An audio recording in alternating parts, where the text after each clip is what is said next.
Keep a fire burning red in a Georgia representing of a comes hard here. You know. Big up Kidaki, Buxton massive. Hey Babylon boy, you going like you like son. Red. Guyana and Guyanese, at home and abroad. Tune in to Guyanese Morning Time, hosted by Kadaki Amsterdam, where the sun always shines. Guyanese Morning Time, the people call it Guyanese Morning Time. Rhythm, Guyanese Morning Time. Intelligence and knowledge run the front line. We go again, Guyanese Morning Time. The people call it Guyanese Morning Time. Rhythm, Guyanese Morning Time. Intelligence and knowledge run the front line. We go again. We rise up early morning watching Tom's TV. Where wisdom and knowledge, yes, it is the key. Exposing corruption over land and sea. Where the wicked politician they try to trick me. Guyana is a land for everybody. With 6 races should live in harmony. Is one set of people getting aisle money. Is one set of people doing the thievery. Beep, Guyanese Morning Time. The people calling Guyanese Morning Time. Rhythm, Guyanese Morning Time. Intelligence and knowledge run the front line. We go again, Guyanese Morning Time. The people calling Guyanese Morning Time. Rhythm, Guyanese Morning Time. Intelligence and knowledge run the front line. We go again. This is a program that you all can see. Sharing your views and your integrity. Like it, comment and share it all around. Pass it to your neighbor, safe and sound. A sad situation going on in this town. The voice of the people is getting trampled down. Out of the mouths of babes and sucklings, which has ordained me to sing. I sing Guyanese Morning Time. The people calling Guyanese Morning Time. Rhythm, Guyanese Morning Time. Intelligence and knowledge run the front line. We go again, Guyanese Morning Time. The people calling Guyanese Morning Time. Rhythm, Guyanese Morning Time. Intelligence and knowledge run the front line. We go again, fooling the people. You're promoting evil. Stop lying to the people. You are a part of the cycle. Stop fooling people. You're promoting evil. Stop lying to the people. You are a part of the cycle. I say Guyanese Morning Time. The people calling Guyanese Morning Time. Rhythm, Guyanese Morning Time. Intelligence and knowledge run the front line. We go again, Guyanese Morning Time. The people calling Guyanese Morning Time. Rhythm, Guyanese Morning Time. Intelligence and knowledge run the front line. We go again, they got Breakford, Bork and Mark Benchcop. David Hines and Kadaki Amsterdam. Sherrod Duncan, Nigel London. Normal Brown and Gavin Matthews. Big up Paslow, Port People Governor. Simona Brooms, Robin Simpson. Hampton Green and Winston Jordan. And yes, we can go right on and on. Guyanese Morning Time. The people calling Guyanese Morning Time. Rhythm, Guyanese Morning Time. Intelligence and knowledge run the front line. We go again, Guyanese Morning Time. The people calling Guyanese Morning Time. Rhythm, Guyanese Morning Time. Intelligence and knowledge run the front line. We go again. The relatives and friends of young Quindon Bacchus, they deserve justice. The family, the relatives and friends of our in Boston, they deserve justice. The family, the relatives and friends of Peter Headley, they deserve justice. And so when we say that Guyana is an apartheid state, we have the evidence to show.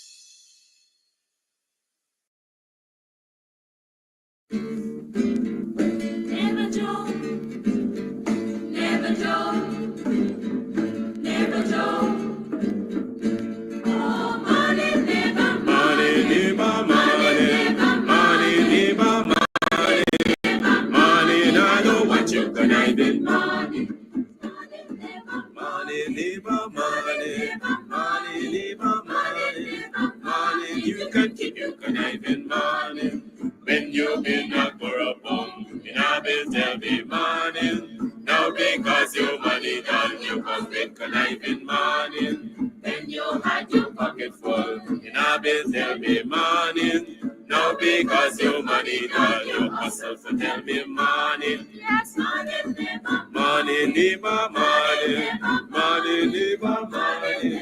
Morning, I know what you can even morning. Neighbor, neighbor, joker. Neighbor, neighbor, joker. Neighbor, neighbor, joker. That's all the money that me walk. A 2 pound note and a kill that piece. A 2 pound note and a kill that piece. A 2 pound note and a kill that piece. This is all the money that me walk. I said, morning, neighbor. Money, neighbor, money. Money, neighbor, money. Money, I know what you can I be money. Oh, Joseph. Are you planning your next visit to Oil Ridge, Guyana, South America? Well, let's accommodate you at Varon's Cheerful Country Manor. With free secured on-premises parking, our beautiful vacation air-conditioned home offers 3 beds, 2 bathrooms, a spacious kitchen, and all modern amenities. Located at Tushen, on the eastern bank of the mighty Essequibo and the western coast of Demerara, Varon's Cheerful Country Manor is just a stone throw from the ocean. Make that reservation now on Airbnb and VRBO. For contact, call us on 516-770-3053 or 592-685-3521. Make Varon's Cheerful Country Manor your home away from home. It's karaoke and oldies night this and every Thursday with Al Christie and popular DJs at Club Twilight Sideline down Buxton North. Here, trust me, if you are on the East Coast, you're in Buxton, you're in Tongley, looking for a place to get away to, this is the place. The Cutters, mwah. And then, of course, the ambience is beautiful, fully air conditioned. The decor is on point, the music's on point, everything's on point. So if you want to find a nice little place where you can just drive out of town and have some drinks, have some food, you can call, you can order your stuff and just take it. You don't have to stay. Or if you want to stay here, that's what's up. And of course, they have special events for Valentine's. You can rent a hall. You can rent a hall, honey. You can rent a hall for weddings, for birthday parties, to have a bash. I hope he edits that out.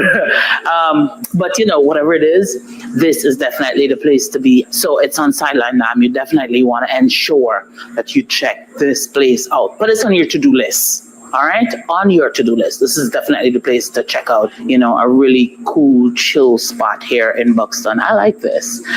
This is, Buxton needed this. We needed this. I needed this. You definitely need it too.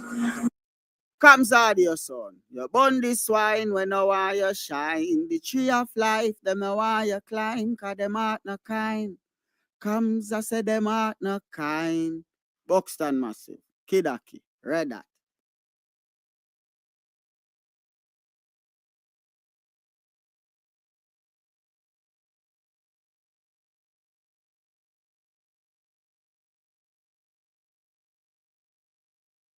You can get meat anywhere, but for the best cuts of chicken, beef, pork, mutton, and lots more, check out T&W Harris Butcher Shop, located in the East Rheinveld Market Meat Section. Call us on 609-7168, 641-4494. Ask for Rastaman. T&W Harris Butcher Shop, for the best in fresh cut meats and lots more.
Welcome to another program of Guyanese Morning Time. I am your host, Kidaki Amsterdam. It is 7 hours 38.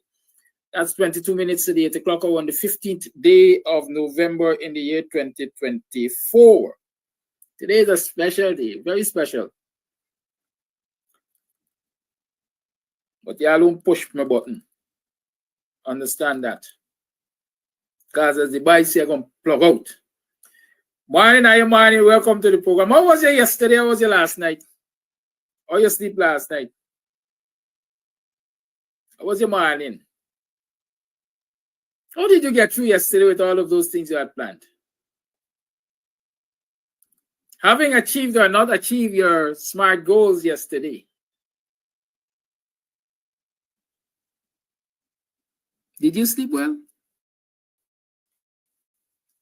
Some of us can't sleep at nights, you know, because our deeds keep us awake. Either the deeds. Some of us can't sleep at checking songs, so that's valid now. You know, our deeds keep us awake. Either the deeds that we have already committed or the deeds that we plan to commit. But I tell you, there's sometimes I can't sleep until late in the mornings because I have so many plans in my head of what I will do and how I will do it. Are you like that? I'll talk to me. What is mental health like? Mental health is important, but you know, we don't pay a lot of attention to mental health in this society. The mother who's stressing over how she's providing meals for them 4 children that gotta go to school this morning. Because if she alone and the guard service she's working for, first and foremost, doesn't pay her enough. Secondly, they overwork her. Thirdly, they make her work shifts that she was not assigned to work. And if she refuses, then they cut her pay and threaten her with dismissal.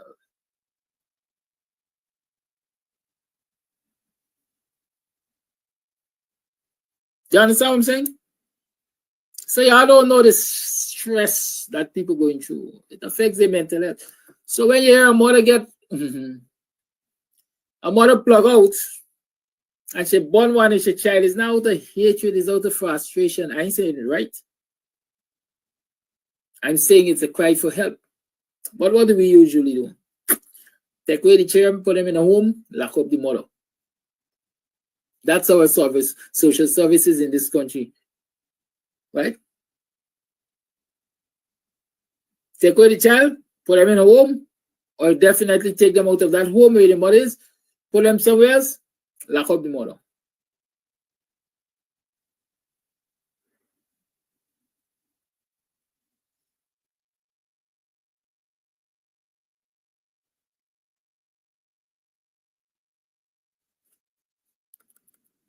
Y'all get the idea?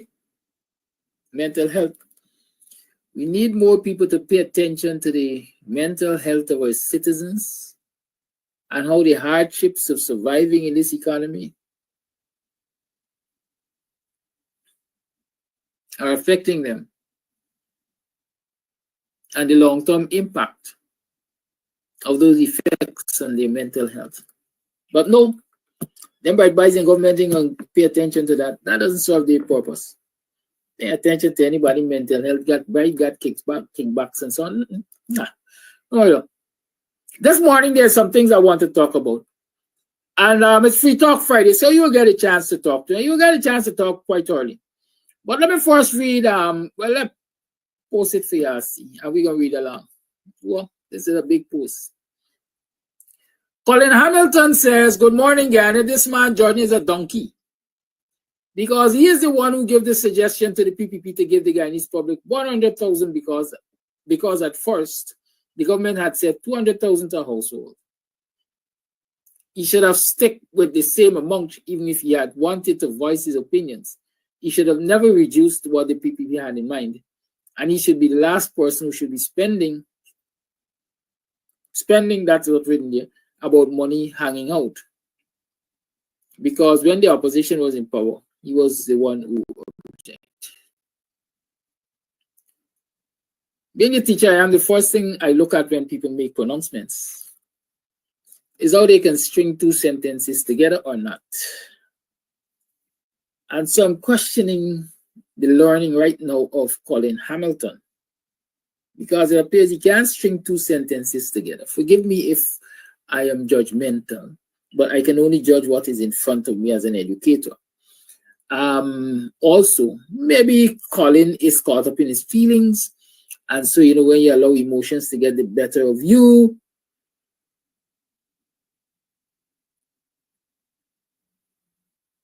you lose control of your other faculties. That's all I want to say. But hear me.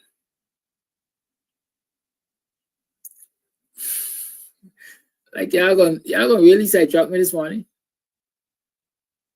Jesse James said PNC never do anything for black people, much less Indian people. Sonia Sargent says so true.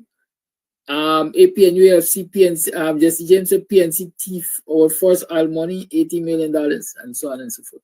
So y'all coming for me this morning? All right, let me do that. So when we allow our emotions to get better of us, we lose control of our other faculties. And that's why you find people end up committing crimes of passion. Man step in, see another man just getting off a woman, chop them up, murder them. Crime of passion. Because he allowed his emotion to get the better of him. It's just another day. You should look at it and say, just another day in life, man. I can't deal with this shit, woman. No, but we allow emotions to get in our way. Right? It is alleged that Comewing said some hurtful things in the presence or in front of a particular ministry in this country. And as a result, it is alleged that he hurt people's feelings and people, you know, allow the emotions to get the better of him, and Comewing is dead.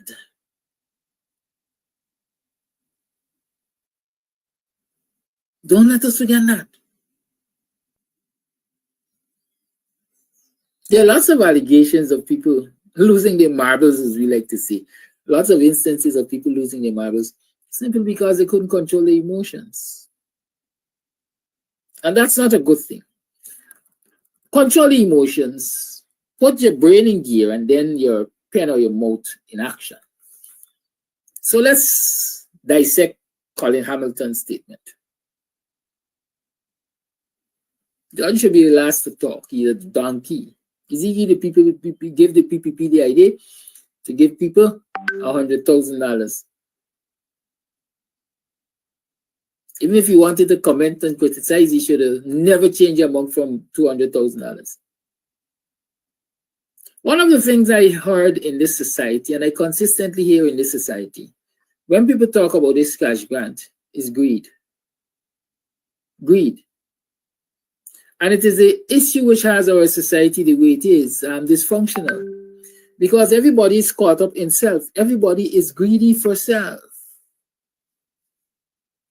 Once I get $200,000 to me household, I don't care hell about which household don't get.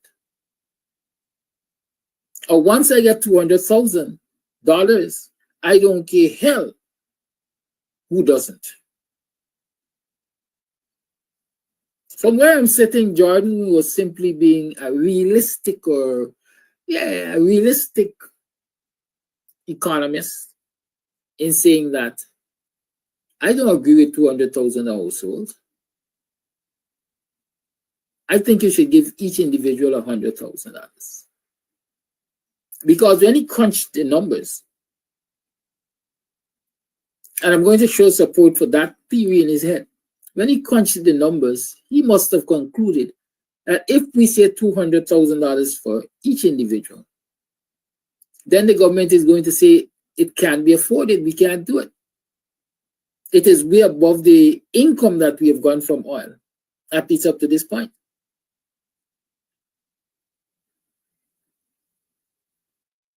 And so what is practical? Not what we desire, not what our emotions are telling us, not what greed is telling us. What is practical? Is it possible to pay $100,000 to each adult?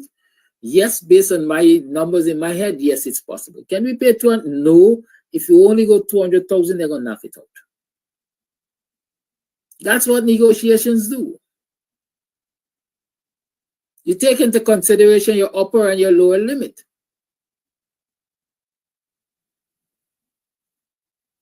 And I said I will show you justification. Y'all listen to the Barlet tyrant, Bundari.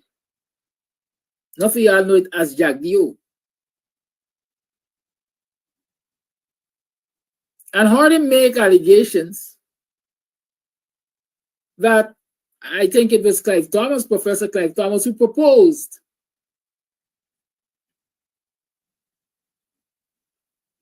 $1 million for every household, every individual. Every week the statements change, so I can't even tell you what the statements are. But you listen to the Barlet tyrant and you will hear the Barlet tyrant attempt to make the cash grant and the proposals from Clive Thomas and supported by others sound like a pipe dream in that the amount recommended was first and foremost for every citizen, and therefore if you're giving it to every citizen, you're going to bankrupt the nation, even bankrupt the Natural Resource Fund. But many of us are not mathematicians. Many of us don't like maths. We can't even understand English, much less maths. Many of us are not economists. All we know is that in our hearts and in our desires, the most we can get, we would like to have. Yes, I'm of that firm view. Guyanese must get the most they can out of the system, out of the natural resource, out of the resources of this country. But we must also face practicality. What is practical? Is it practical to give every adult $200,000? No. At least not at this time. And so I don't understand people coming to call, and I dare say this, in this instance, professionals donkeys, because they propose what they think is most practical. And those proposals, to a large extent, are supported by evidence. One of the things I heard Jordan said is that if you look at the numbers, you will come to realize that giving $100,000 per adult, the government can't tell you that they can't afford it. Because giving $200,000 per household results in a similar amount, a similar spending. It is just the difference between $200,000 per household and $100,000 per individual. $200,000 per household, you have some households where you got 14 people, 15 people live inside. Even if you say 10, then it comes down to $10,000 an individual. All things remaining equal, according to economists, ceteris paribus, or whatever the term. So assuming every individual in the household is going to get an equal share from that $200,000, there's some households where people will get $20,000. The other households where people, because they're just two in the household, we get $100,000. There's some households where people get $200,000 because they are the only individual. That's the only person in the household.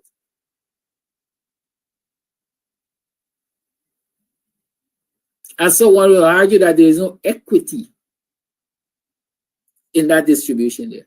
But if every adult gets $100,000, every adult gets $100,000 in a household with 10 people, they can decide that they will pool their $100,000. And so that household gets $1 million.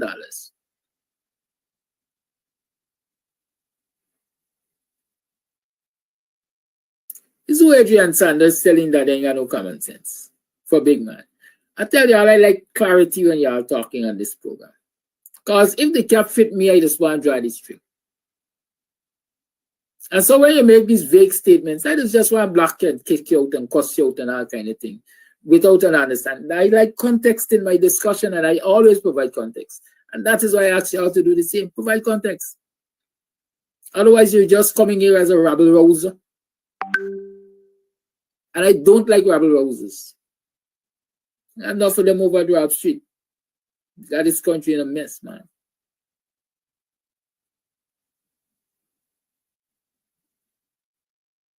I had my disagreements with Jordan when WPA through Clive Thomas first proposed this cash grant, and in part he objected to it, Granger objected to it, and so on. I thought all of them were being pig-headed, let me say that.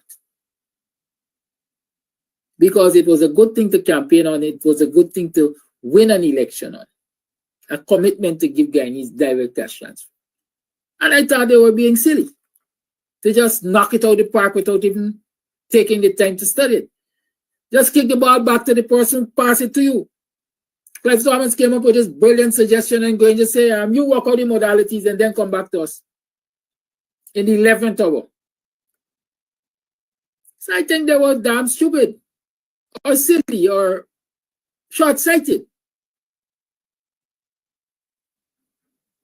But I'm very happy, like Nigel Hughes, I'm very happy that all of them came around to this point now of recognizing the merit of the suggestion and supporting it. And that is why the other day I asked Flash Gordon if it was his desire, if it were his desire for Nigel to come to the table or not. Because while Nigel apparently came to the table, Flash was ready to criticize Nigel for something else the way he came to the table. Sometimes we just got to get past our damn egos and the desire to always be right. Some people take longer to come to the point, to come to the position. And I appreciate that because of my experience in remedial classrooms. I always say there's no dunce. Some youngsters take a longer time to get to where you want them to get. Some people are simply slow learners, slow developers, late developers. But what is important is that they get to that point. And so I don't care who said what prior to now. What I'm happy for is that people have come around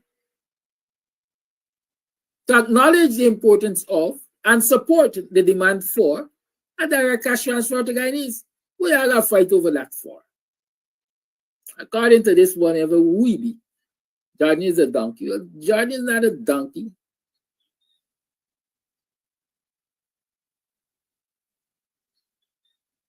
Jordan can defend his position. Well, I'm here to teach, so I'm showing you merits in Jordan's argument or proposition. But that doesn't mean that the WPA is wrong. When the WPA insists that the money should be paid to households, we have made our argument why the money should be paid to households. And we're standing by that argument. Nobody gets left out. Like it or not, nobody gets left out according to the WPA's proposal. It is 4 minutes to the 8 o'clock hour. I did say I want to talk to you about some other things. Have you heard of the Quindon Bacchus judgment?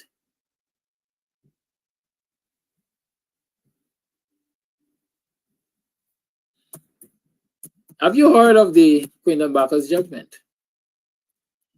And in case you're here, the courts have awarded the estate of Quindon Bacchus, meaning his survivors and so on, his mother mostly. She took the matter to court, wrongful death. Dexter Todd, I think, is the lawyer.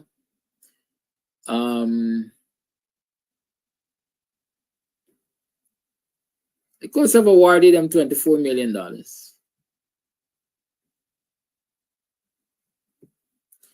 $24 million.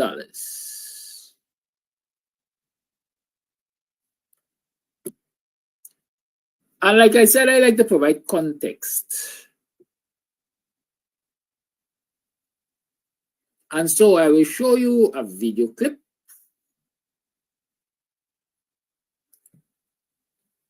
And then I will show you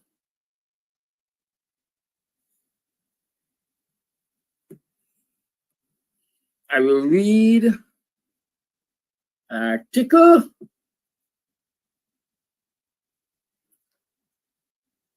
And then I will read a press conference, a press statement, and then we're going to all together talk about the court and its rulings. This video is compliments of Ray Lilly. I must big up Ray Lilly. I met him as a result of the same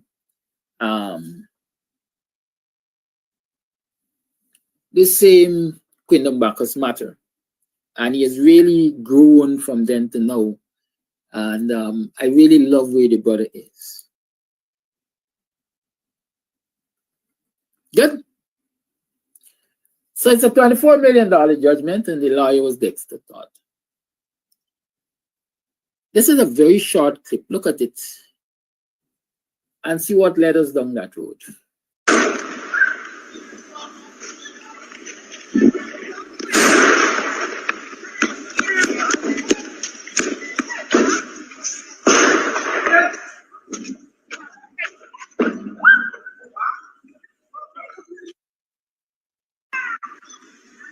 So short and short.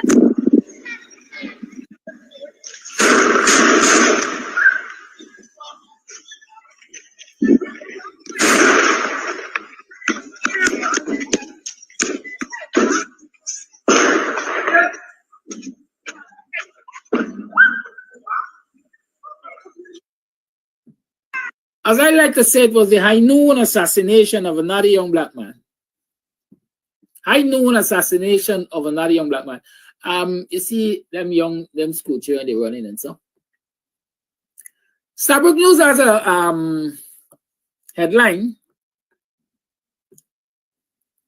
dated 27 July 2022. Protest continues for more cops to face charges against Quindon Bacchus killing. Family members, friends, and supporters of recently slain youth Quindon Bacchus on Saturday staged a peaceful protest to Mans Grove to Golden Grove on the east coast of Demerara, calling for more police to face charges in connection with his death. Starbuck News saw scores of persons, including some with banners and placards, participating in the protest, which was peaceful. A previous protest in which many participated recently ended in unrest. Bacchus, 23, a father of one, was shot and killed by a policeman on June 10 at Haslington New Scheme, also on the East Coast.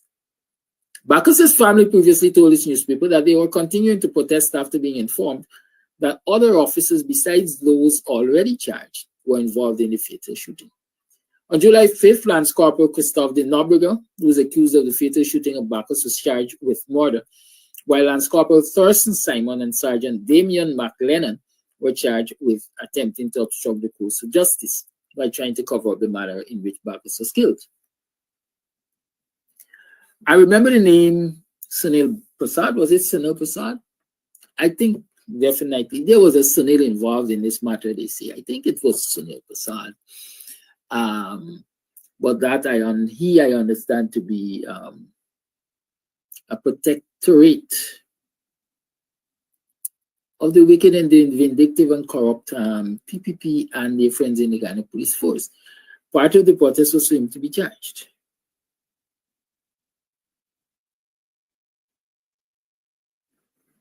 Sunil has never been charged as far as I know. And so the jury is still out. The jury is still out. Good. I ain't spending too much time on that, but the jury is still out. There are policemen or policemen or men out there who are culpable, who are allegedly part of this crime and cover-up that have not been charged. Good. Nevertheless, the mother went to court on a wrongful death lawsuit, and this is the result. High Court judge orders state to pay $24 million, 24 million Guyana dollars for the unlawful killing of Quindon Bacchus. On Wednesday, November 13th, 2024, the Honorable Mr. Justice Nigel Niles gave his decision in the action brought against the state for the unlawful killing of Mr. Quindon Bacchus on 10th June 2022 at Haslington East Coast, Demerara. Quindon Bacchus was a 20. Now they're getting it mixed here. This one is saying 25. The news report I just read said 23. Anyhow, Quindon Bacchus was a 25 years old father of one who lived at Bowling Grove, East Coast, Demerara. On 10 June 2022, he was gunned down by the police at Haslington, East Coast, Demerara. The incident was first described as an undercover sting operation by the Guyana Police Force, which led to a shootout with the deceased and members of the Guyana Police Force. The police claimed that Mr. Bacchus was going to sell an undercover officer an unlicensed firearm. The police revealed themselves to him, and he thereafter ran and started firing gunshots at the police. The police claimed that they subsequently returned fire, hitting him, and he succumbed to those injuries. However, investigations revealed that there was no authorized police operation in that area and that no police commander was aware of such. Further examination of the firearm allegedly recovered at the scene revealed that the firearm the police claimed that Mr. Bacchus used to shoot at them was inoperable and could not have been fired by the deceased. There is also no civilian witness who saw Mr. Bacchus fire at the police. As a result of the incident and the investigation of the police, several police officers were allegedly placed on close arrest by the Guyana Police Force. One of those officers, Lance Corporal Christophe de Nobrega, was charged for the offense of murder of Mr. Bacchus, deceased. Remanded to prison and has since been committed to stand trial in the High Court. Two other officers, Lance Corporal Simon and Sergeant Mark Lennon, were also charged with attempting to obstruct the course of justice. Lance Corporal Simon was also charged with the offense of conduct prejudicial to good order and discipline. The post-mortem report noted that Bacchus died from multiple gunshot wounds. Dr. Singh in that PM post-mortem report revealed that Bacchus received 6 gunshots and also confirmed that he was shot 5 times to the back and once to the chest. That was a clear shot. He had left to mourn his family and friends, including his 3-year-old son.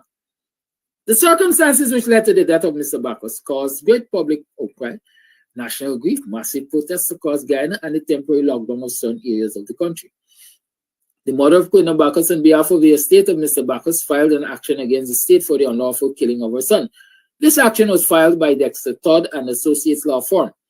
The state first defended the action, denying liability for the killing, and claiming that Mr. Bacchus died during an authorized police undercover operation which he was attempting to illegally sell firearms. However, by letter dated July 24, 2024, the Office of the Attorney General wrote the attorneys for Mr. Bacchus' mother, as well as the judge, indicating that the state has accepted liability for the brutal shooting and requested that the court make a decision on the quantum of damages to be granted to the estate of the deceased. The court invited submissions from both sides and subsequently made its decision. The Honorable Judge found that the brutal killing of Mr. Bacchus breached his right to life as protected under the Constitution of Guyana. The court indicated that it looked at recent matters of a similar nature and considered the settlement and judgment amongst in those matters before making its own decision in this case. The court ordered that the state pay to the estate of Mr. Bacchus the sum of $1 million for his funeral expenses, $22 million, $500, $500 as damages for the breach of his right to life, and $500,000 in costs. That brought it to a total of $24 million. It must be noted that the members of the Ghana Police Force are not above the law and must be held accountable for their actions. It is only when citizens seek justice for unlawful acts against them or their family that the system can be improved. The rights of all citizens are enshrined in the Constitution of Ghana, and the rights provided under said Constitution must be protected by the judiciary. Well, I want to say this. If they stop on the wrist, against the state for murdering a 23 or 25-year-old citizen, is considered holding the state accountable, then it is affordable for the state to continue to do things like this. Things like more agents of the state to continue to murder citizens because they get the backings of the state. First, you recognize there was an attempted cover-up. The Attorney General then, according to this news report, argued that the state was not culpable because it was an authorized operation, a sting operation. That was the effort to protect Sunil Prasad or whatever his name, right? Among others. Maybe they realized that wasn't floating, and so the AG Chambers wrote to the lawyers, say, we accept culpability. Let the court decide how much a black man's life is worth. And what did the court decide? A black man's life is worth less than $25,000. Not 25,000. More than 25,000. $24 million, whatever the number is. But in short, I think I want to do the maths here. A black man's life is worth, what we said, 24 million? 24 million. We're going at 220 as the Guyana rate of exchange. Less than $110,000.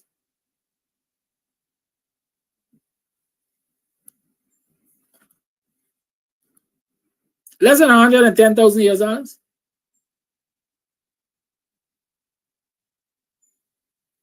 That's the worth of a black man's life in Guyana? Cheap. They said the cheapest thing to buy and sell in this country is black people. The judges just held up that belief in my mind. Just held up that belief in my mind. The judge says, according to this press release, I've looked at similar cases. And this is the amount I've come up with. Well, let me share a similar case here. Ben Crump. George Floyd's civil lawsuit against City of Minneapolis and police officers settles for $27 million. $27 million. I mean, the judge got the 24 or the 20 something right, perhaps, but he didn't recognize the kind of currency we're talking about. He didn't recognize the kind of currency we're talking about. And therefore, to do the equivalency, because George Floyd, in that lawsuit against the state for George Floyd's killing, the settlement was $27 million. Largest pretrial civil rights wrongful death settlement in the U.S. history. I don't want to go into further detail. $27 million. So the damn judge, I have no doubt he did his research, but he saw in the 20s, you know, people who are wrongfully killed by the state get at least $20 million. George Floyd get $27 million, but U.S. money, British pounds, Japanese, what the Japanese use? Yen? Or is Chinese yen?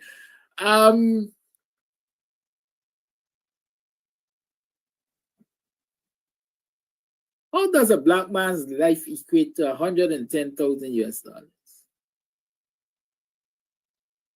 I don't know the Justice Niles or whoever he is. I usually assume that justices are old day people. So in his head, that's a lot of money. In his head, that is what black people are worth. Somebody was talking about the state contesting it. The state is not going to contest it. The state got a deal. And the fact that the state acknowledged, accepted culpability, and then say, let the judge decide, let the judiciary decide how much this man's life is worth, then it's highly unlikely that the state is going to contest it.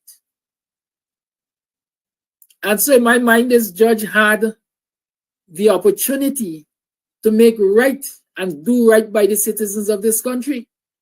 George Floyd, Quindon Bacchus was 25, let's say 25. Life expectancy in this country is about 60. Means he had another 35 years to live, assumably another 35 years to live. Assuming that the government was paying how much money?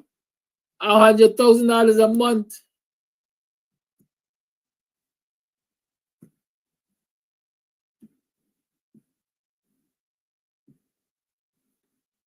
Right? Every year, you would have been getting $1.2 million. Approximately. Right?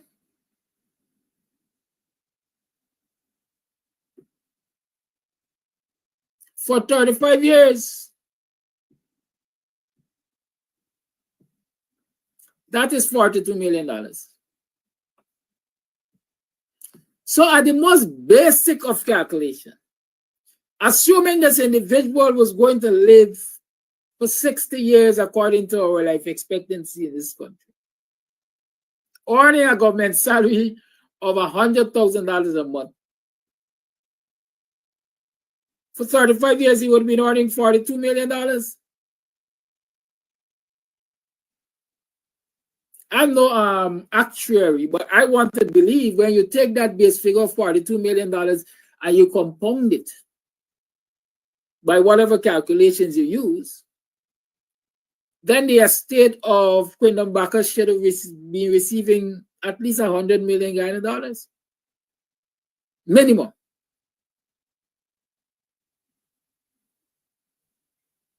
At least $100 million, nowhere close to 27 million US. Right? But I asked the question, and I'm asking the question quite frankly, out of ignorance. Where do they find these people?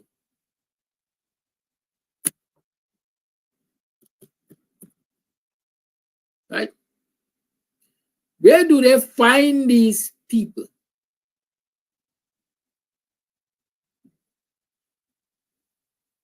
Who place such little value on Black people's lives?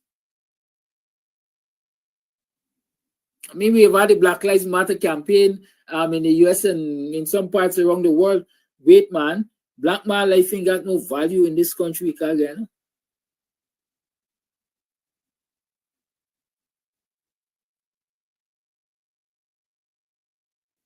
I wonder if this judgment is appealable.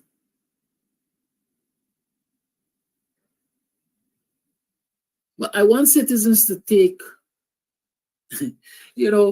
a good look and note of what the judiciary is in this country. I remember that Black lawyer that was wrongfully arrested, and the court awarded her what?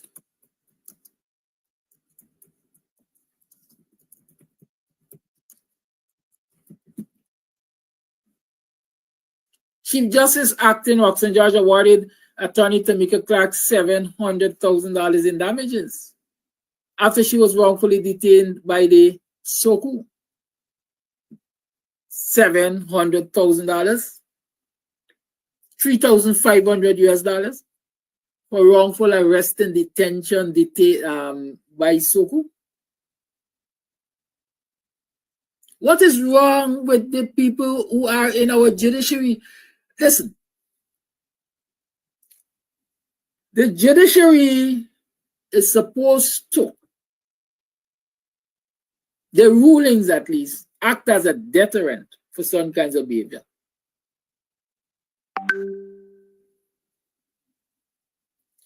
And so when the state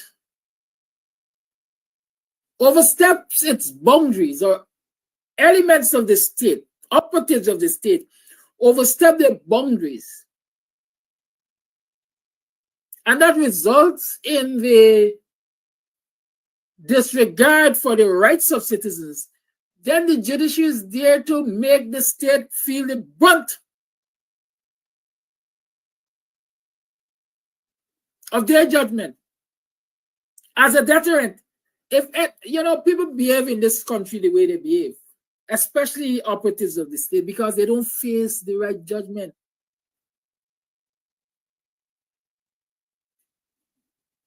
A policeman who kills a citizen and it turns out to be wrongful death. In the US, for example, will know that a lawsuit is going to be against the police department, maybe against the state apparatus, and definitely against the policeman.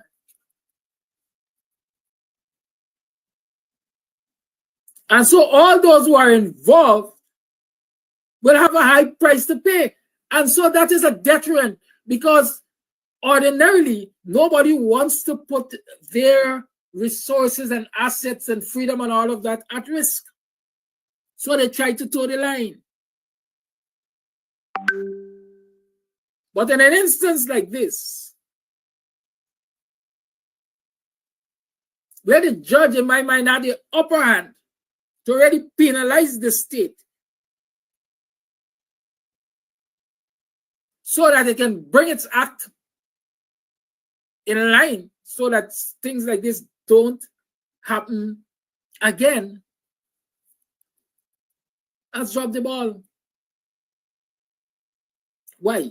Because we didn't understand money in this country, or because we don't give a rat's ass about the people who are impacted by these decisions which we make.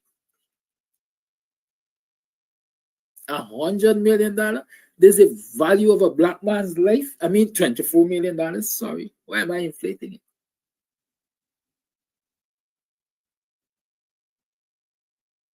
Less than $110,000 when the US, as an example, has awarded the family the estate of one of its citizens wrongfully killed. I would later argue, maybe in a similar manner, $27 million. We are giving the estate of one of our citizens wrongfully killed less than 110 years, 110,000 years.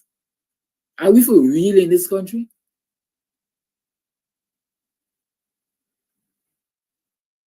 Did the judge use an actuary to help in the arrival of that figure? I mean, I sit down and I punch two numbers just out of the top of my head, and I get in, what? How much did I get? 42 million. Judges don't have a support system to help them determine these things through mathematical projections, permutations, and so on and so forth. What if this man had lived to that age? What if he were to be employed in this job? What if based on his qualification? Because if I remember, I think they say he was involved in an interview, I think, to become a Guyana Fire Service member. What if he had become a fireman? What if he had lived to become the chief fire officer? Those are all permutations you leave in calculating what to award people for the wrongful death of their family members.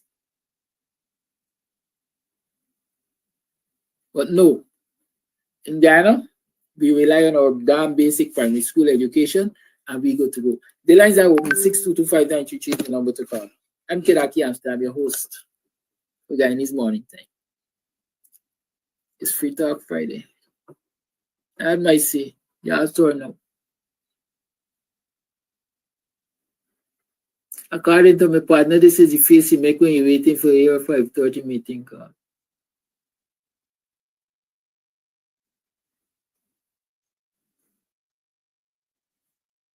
Strange enough, y'all didn't want to call this morning. It's Free Talk Friday. 622-5933 is the number to call. You tune to the Guyanese Morning Time. I am your host, Kidaki Amsterdam. We have our first call. I don't know why y'all always giving flash first jump. Call your life. Yes, good morning to you and all my black brothers and sisters in Guyana. Happy Friday to you. First, we're going to get there. We will get there. Now, after you permission that when they cut me off, please let me call back and let me finish my statement, please. And secondly, if you don't mind, let me represent myself this morning. When I mentioned that why Mr. Niger Hughes takes so long, it's because when I sit and look to news and read news, I mentioned it. I said, why you only wait until Donald Trump won the election? And when he left up hands with Arbina and Darren Hines, why he did not sit down with these two other men before now and get things rolling? We could have a coalition, a strong coalition, and get things done better than what happened today. Why he did not? Are you still there? Yes, I still here. I listen to all the wise. It's a thing. He did not mention before. Why did not sit before or after when Richard Borg, that wicked guy Richard Borg, tell WPA Plane and PNC and our opposition leader that we must vote for Niger Hughes and the Cole and AFC because they get vision for black people. Why did not sit down after or before? That is what I come up with, Mr. Amsterdam. You see, one scripture in the Bible has many voices, many explanation and voice, many explanation. And this is one of my explanation questions. Why is only now? Anyway, let me move on from that. Let me say this. I listened to that program last night with Mr. David Hines. Very good program, yes. Sister. You know, all news all news is good news because you just get the essence of what went on and the truth of what went on. You will always blame Mr. Grinchell. Why? He swear to protect the voters. He swear to protect all vote and citizens. He swear most of all to protect the Constitution, and he did not do it.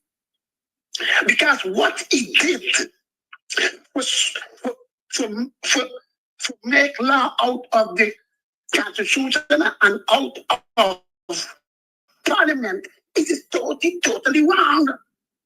Because it should never directly thing to give a recount before a president sit in office.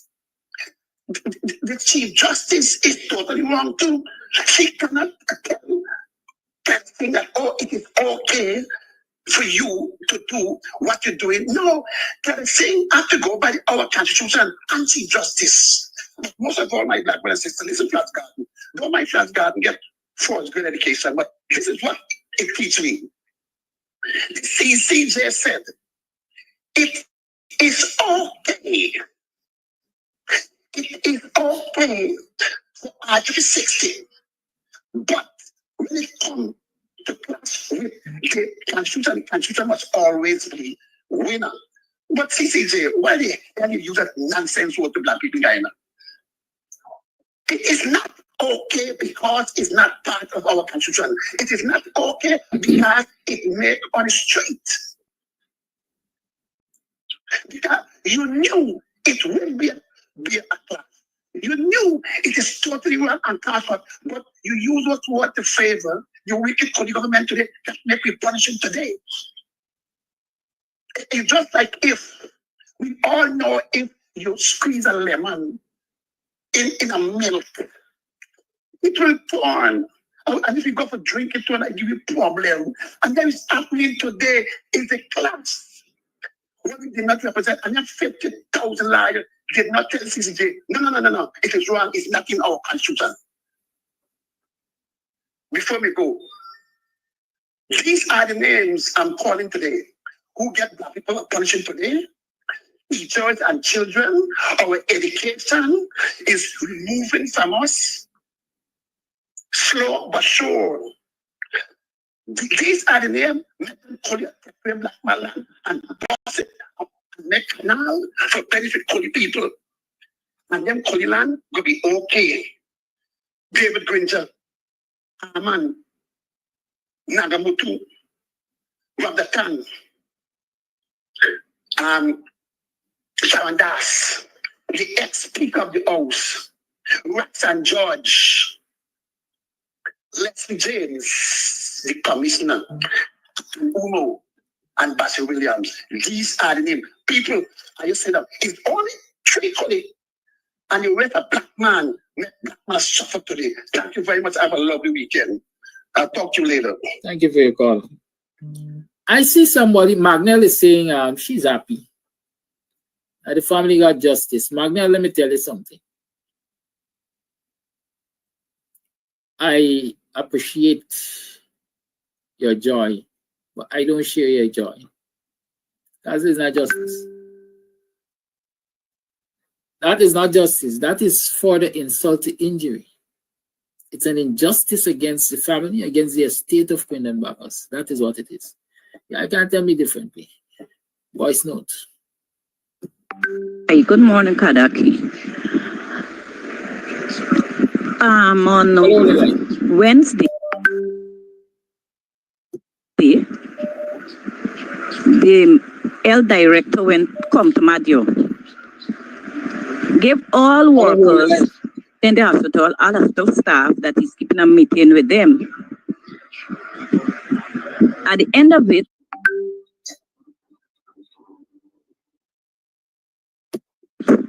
he keep a meeting with the RHO, this Dr. Court, Dr. Allen, Chief Doctor in Charge Allen, Kilkenny, and Sean, the ARU at the regional office, all of PPP. When they finished now, he walked out. He keep a meeting with the staff here, the staff concerned, or whatever the staff going through. He told us that he keeping a meeting with us now. When he come out of the meeting, he put his face sour and walk and go in the vehicle and drop it back to the airstrip. But why want this for Dr. Anthony, Frank Anthony, Minister Frank Anthony Health? Move this RHO from here and bring back Donut or Kanai. We don't want this woman here, you know. Me know if you wait till a fight happen in the hospital or a big throwdown happen in the hospital, then to move this woman. This woman is a disgusting woman. I don't know if the subs them get into her head. So when they left and going tongue, they're going in tongue at the house, they're writing for $800,000 subs, $1 million subs, $900,000 subs, and they're getting it. Them are going nowhere in the night and they're writing for subs and they're getting it. Personally, I don't care about the money, but what I care about, the lady got to stop tormenting workers, especially me. The place hot. They get one fan outside for patient. She built a little dark kennel for maids go in. And they're saying social distancing still. Now they get an empty room where nobody in there. Just because the maids them is running there for get a little AC because the place is so hot. You know what a woman do? She woman lock the door and nothing and then there for last. No, nothing and then there for last. She just have a problem with major people. Right now, me even want to write in for me gratuity money. Honestly, me even want to pull up the form for give me money because I know she's not going to sign it. All I ask Frank Anthony to do is send back Donut or Kana in Majo. Send it back in Region 8. And the man will send it, I don't know if $1 trillion we are going to spend out because I got to put it for more money. But that's why you are sending them here for telling people a set of stupidness. And them are doing what you are sending them here for. I want Ali come here and keep a meeting and haul up on them because we haul up on them ministers. Ali's the right man for them. Thank you for that voice note. Caller, you're on. Well, good morning, Brother Kedaki, and good morning to all the viewers. Brother Kedaki, I don't think I ever told you that my family originated from a place called Dartmouth on the Yessi People. All right. So the reason why I tell you that, you know, people from that, but they don't play matters. You know, it's similar to Buxton. Good. So I'm going to be frank this morning to the viewers and everyone listening. The census is showing clearly the list is padded in an excess of 130,000. Padded 130,000. That's the reality. And so my thing is this now. From today onward, I'm calling on you, Brother Kadaki, Mark, Rick Ford, and everybody. Just put a sticker, make sure a sticker on your program every morning. No biometrics, no house registration, no elections. And I'm calling on the opposition because it seems as though these, no Abri working and no Nigel working, but let me tell you something. Unless you get a nationwide protest, these people now won't come to the senses. Let them must come out and protest for clean voters list and biometrics. You don't gotta come to town. Do it right in Linden. Bodies must come out and do a protest simultaneously. A clean list and biometrics. We want all the counties and all these regions to come out and protest vigorously for clean voters list and biometrics. And if we don't do that, don't even think about going into any elections.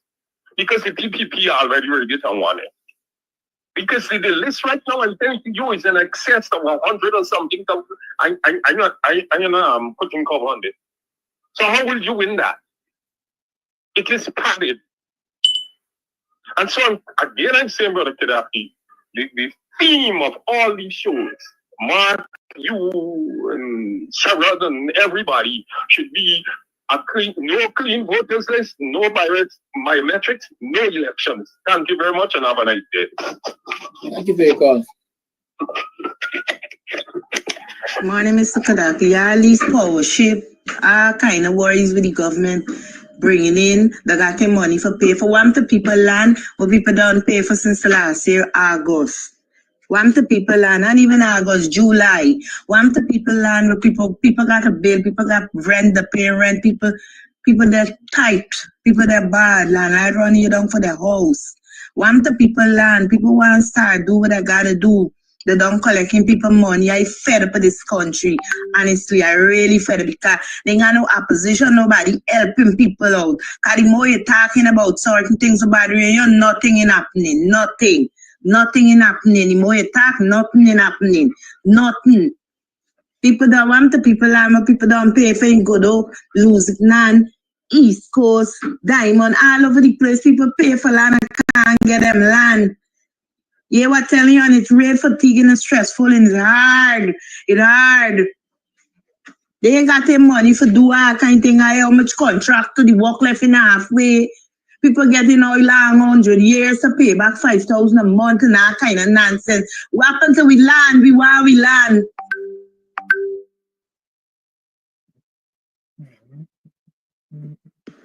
Kadaki, good morning and blessings. Hey. Kadaki, my contribution this morning. No, you want to go live? Is about you. Kadaki, it takes someone who is a loyalist to be up every morning carrying on a great program like this. Kadaki, you're supposed to be honored because this is not an easy task. They're going to know. They're going to choose to pay them. Yesterday I listened the VP on his live conference, and I come to a conclusion that the people in Guyana are not foolish people, and I don't think that the people that be taking it serious, because what I observe, like the VP, like he like to read all the comic strip and watch a lot of cartoon, because everything to me it coming across like a joke. But anyhow, time is getting short, My name is. and you realize that you've been cornered. What happened to you today, Ridley? Dr. Hines is on his case, and I know you on his case also. I received a call from Mark and Rickford saying that on his case. So Kadaki, this morning I want to urge you to keep the pressure, keep it hot, and they know that they cornered. Have a great weekend, my brother. Stay blessed. Thank you for that voice note. The lines remain open. 6225933 is the number to call. Morning, Brother Kidaki. Morning, viewers. Morning, viewers. Viewers, you see everything that the opposition and the social media speak about in all the ministries them. You'll see exactly what we people are speaking about. Everything come to light. Everything. Whether meeting that day and Star President are there. That was one of the most embarrassing, one of the most disgusting, one of the most disgraceful thing that ever happening in this country. All the ministries are corrupt. All of them corrupt. You know why corrupt? Because they have their friends, family, and favorites. When you talk about these things, they tell you a lie, that you want to say that you're racial.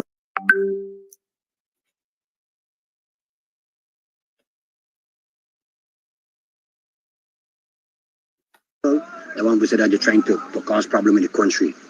Look, I hope the world see and understand that whatsoever Burke, Mark Benchcop, and these other guys talking about, we see exactly what take place the other day. If the world never see or the world never hear, the world see for itself. With the installed president, that is one of the most biggest puppy show I ever seen in any undemocratic country like Guyana. That is what's happening in undemocratic country. When you see you can't do the right thing, when you can't see you can't rule for each and everybody and be one, and be one people, one nation, one destiny, that is what's happening. The last get them, they can't take it. The song that Mark Benchcop always play, they can't take it no more. That is the identical song for them. Yes, people fed up. People fed up in this country. People fed up, Guyanese, African people. Buddy, let me tell you something. There's news for the PPP. And the only way this news can show itself, can prove itself, we have to come together with the opposition parties them. Come together, African people, especially African people. Because we can't outnumber these people. See Glenlal fighting up. Don't bother Glenlal. Glenlal is just a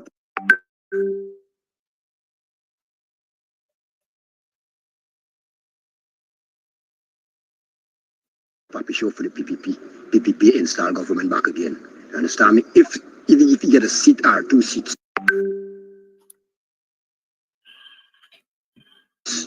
you're gonna go every way with the PPP, just like what Schumann done.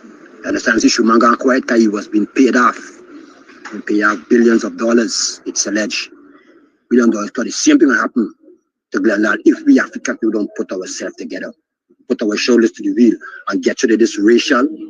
You see the backwardness of them the other day. All the ministries, them. You see what you do with Edgel. See what you do with Edgel and throw Edgel more under the bus, embarrass Edgel and try to cover Ashley Singh. You see, and these people talking about alien racial, at least one of the most racialist man they have in the PPP party, Jack. You're more worse. More worse. More worse.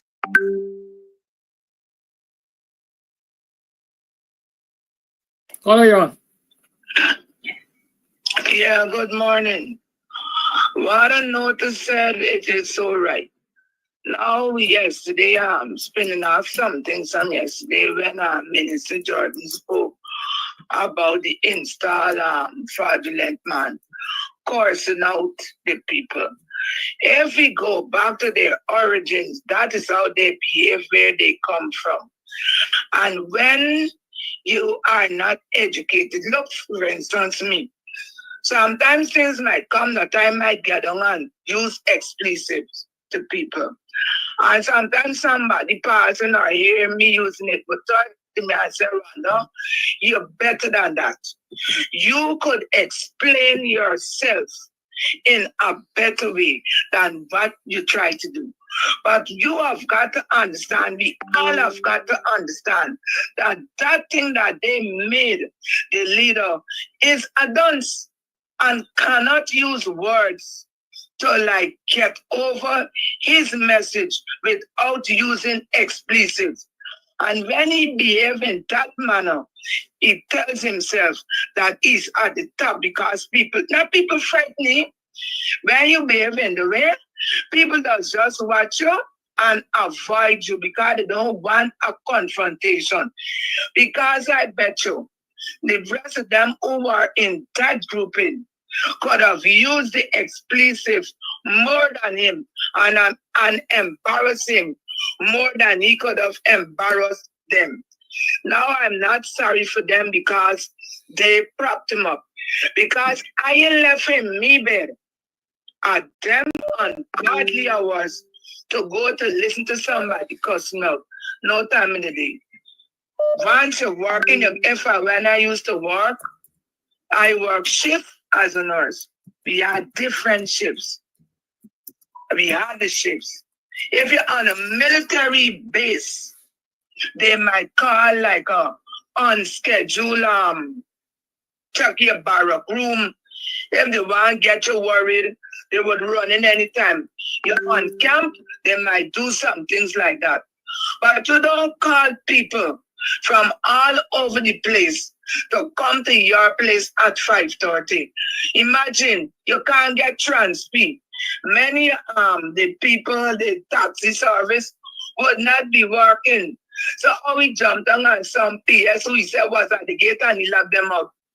All in all, it shows his inabilities and the qualities that he has as nothing in trying to govern a country. Not because you get upon your curse people, you would get them to do things.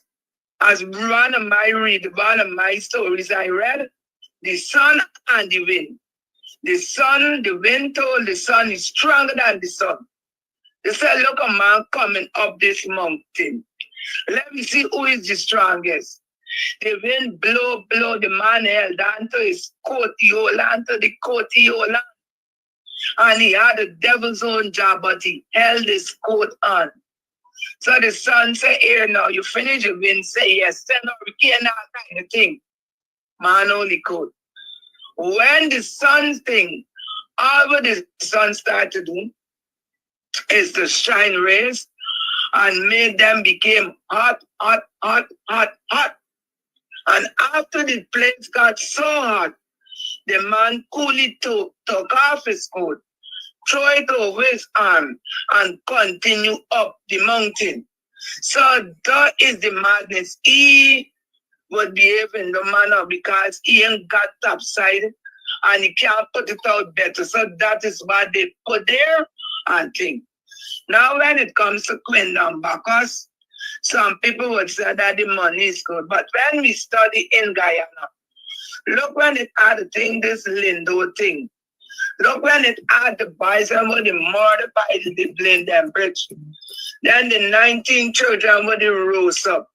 Now to Quindon Bacchus. This country takes lives. And they don't, you can't value a life.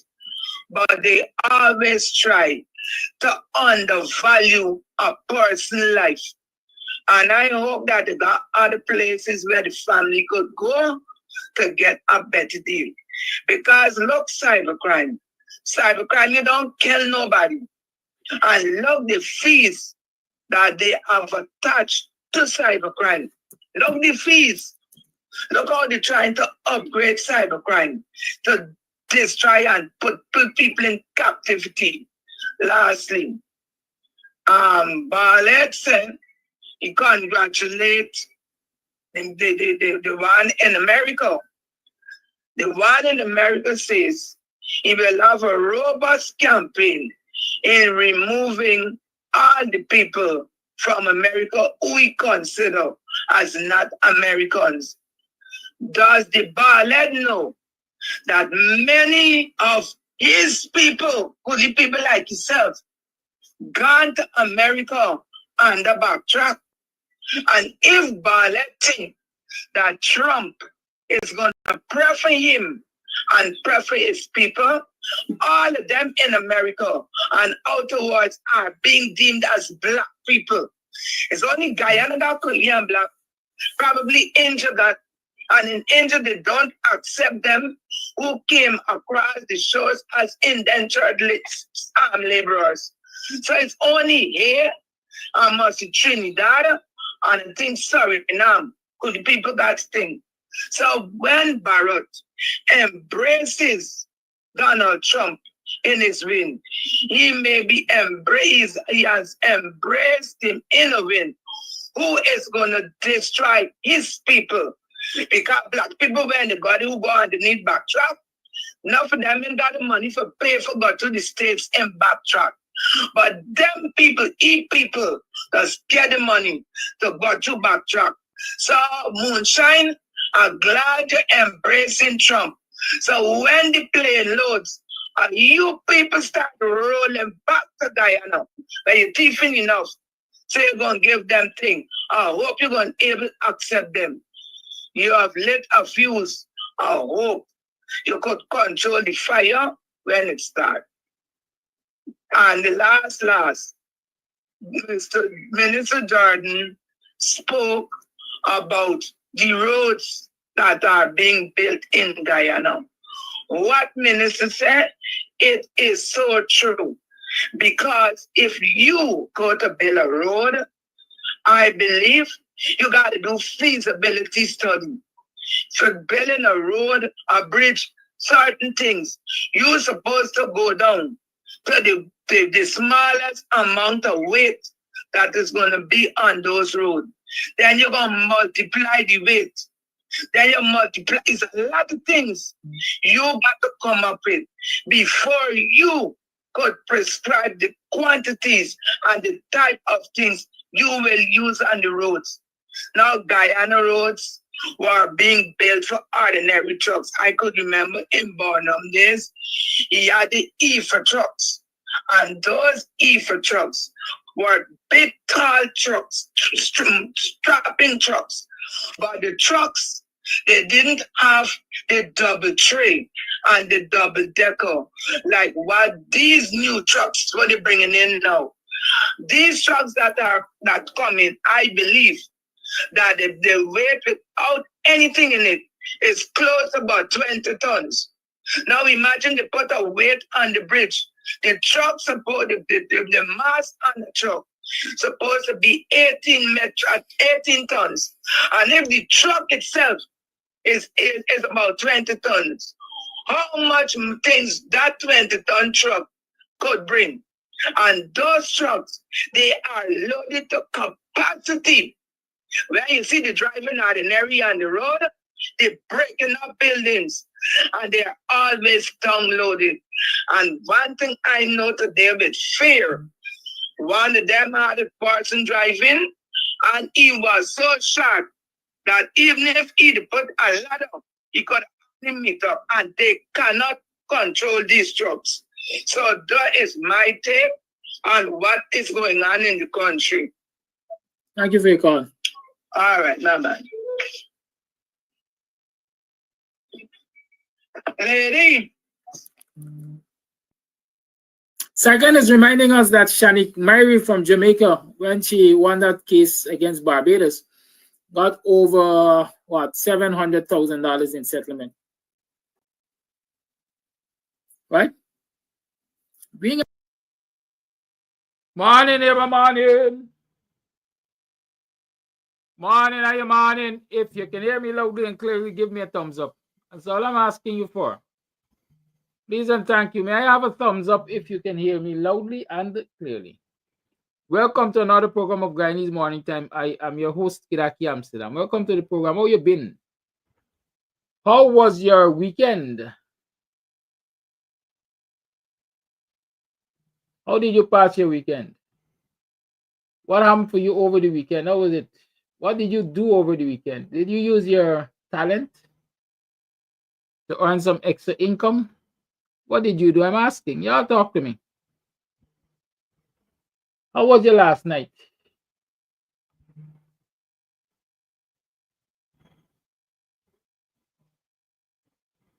You rested well? What gave you hope that today is going to be a better day under this PPP civic administration? Or what gave you hope that come 2025 elections or whenever the elections are held, you will be able to get changes in government that are reflective and will serve the people well and proper? That's all I'm asking you this morning. Y'all talk to me. How y'all doing? When last y'all click share? When last did you like the page? How many of you are subscribers to the page? How many of you are, what they say, monitoring the page? How many of you have gone across to my TikTok and follow? Because I've said to you several months now that I need to get my TikTok following up so that I can broadcast live on TikTok. It's a new frontier. It's where a lot of young people are, and we need to meet them. So will you help me to achieve that goal? Can you help me to achieve that goal? Check for my TikTok, Kidaki Amsterdam. I think it's plain and straight as that, Kidaki Amsterdam. And like my TikTok, follow my TikTok. So I will get the kind of following so that we can broadcast there too. You see, this is a time when we have to reach every frontier. We have to go to every nook and cranny to talk to our people. Well, Chisel Chipper, my request should be encouragement enough to get a TikTok. TikTok is the way. TikTok is the goal. TikTok is the new thing, the newfangled thing. So maybe some of you need to start going over to TikTok. Or even if you don't want to, go encourage your youngsters. Go across the TikTok and just follow Mr. Amsterdam for me now. Follow Mr. Amsterdam for me. Oh God. You need to give me a big job. I don't even know how to do that. Anyhow, you know, I'm a basic social media person. I will tell you that for a fact. I should really get a social media manager, but I won't pay them. Everything in this country you think about, you gotta think about how you're paying for it, or who paying for it. That is how the world is, you know. But there are exceptions. Yesterday, an exception, for example, was we hosted here a marketing workshop for small business owners or wannabe owners. And it was facilitated by a former student of mine, Dennis Haywood, free of charge. And, you know, I had cause to tell him yesterday of how proud I am of this young man, young married man. He has a family, so don't think that he ain't got responsibilities and expenses and so on. And so I was, you know, telling them in his presence, I never said it before, but how proud I am for him because he's one of the very few students I can see who is always willing to quote unquote give back.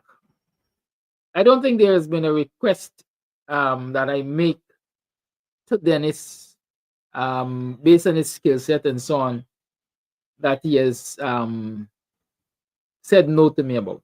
And it's in all or most instances requests that are aimed at helping our people, helping our citizens in this society. Because when I advertised a small business workshop on marketing, I invited people to participate. It wasn't restricted by ethnicity, you know. All you have to do is turn up, get a small business, register and turn up. In many instances, you didn't even have to register, you just had to turn up. And so yesterday afternoon, we spent a few hours helping out small business owners to understand a lot of the concepts that are necessary for these successes. And so definitely we'll be monitoring. Hopefully, we're going to get a kind of feedback that will help us to see how these businesses are benefited, right? How these businesses have benefited from the little input we shared with them yesterday. I took note though, and it's one of the troubling things. I will say this, and I will say it openly because I always say things openly. I think there was only one Buxtonian at that workshop. Well, two Buxtonians from one family, I think. Sometimes I wonder what's wrong with our people in Buxton. Everybody takes the opportunity. Well, not everybody, but people from far and wide take the opportunity to benefit from what we often organize for the benefit of the people. But people who are so close to the venue, for example, where it's being held, do not take the opportunity. And I can tell you how petty I can get. Because if I recognize you don't want it, then I will stop giving it. Because to quote the Bible, not accurately, I'm just remembering the scripture in my head. A lot of these people are not, by their behavior,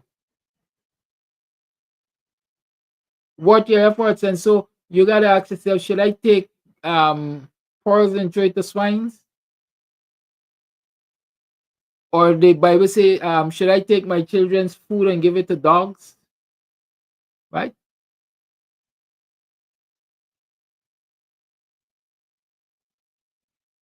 I sit here every day and I think about how I can help my people, whether Buxtonian or further field. How can I help my people? How can I assist? And I always come up with some plan that organizations generally believe is too grandiose to them, it's too big for them to manage. We're gonna take they ain't got the resources to do it and all of that. And I, as a one-man army, if I can call myself that, would put my belly out there as the thugs in the street say, throw out my belly to do these things. Just to bring that benefit to people. And sometimes it can be so disappointing that the people you really would like to see come out and benefit from these things, they don't turn up. But they still complain of not getting ahead with what they're trying to do. But here it is, people offering you help to get ahead, and you ain't got no darn time with that. There's a business I've been advertising on my program every day for free. And that business owner was invited.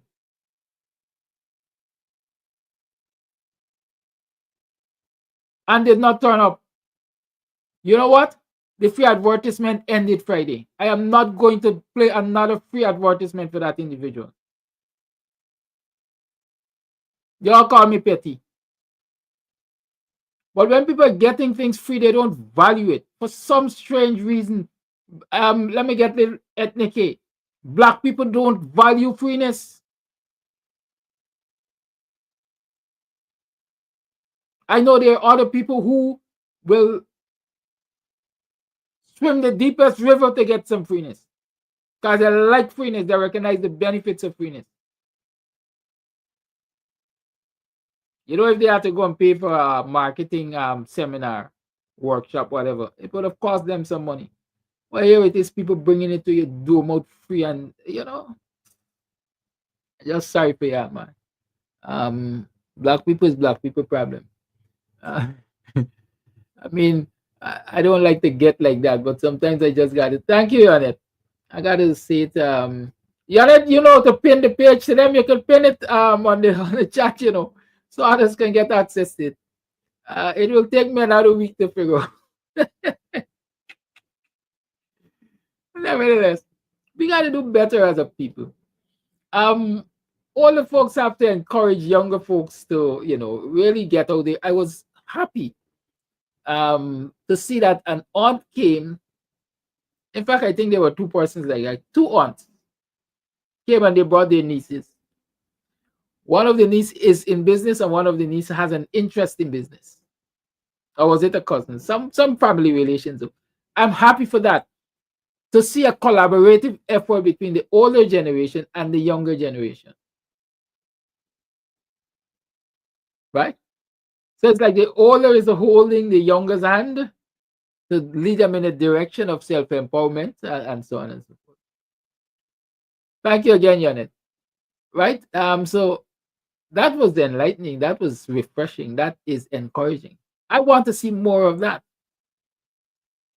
Because let me tell you something. And it ties into this morning's topic because I see Mr. Cuban asking, what is the topic? This is my this and that morning. Right. This is my this and that morning. So doing this and that.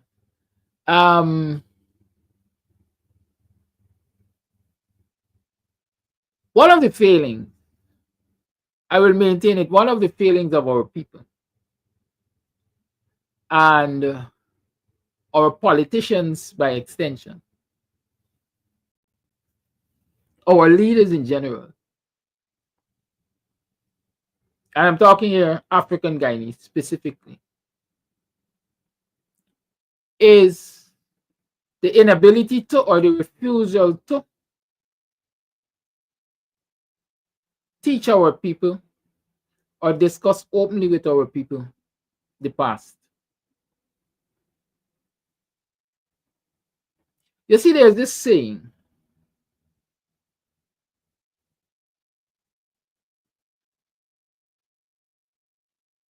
when the hunter tells the story,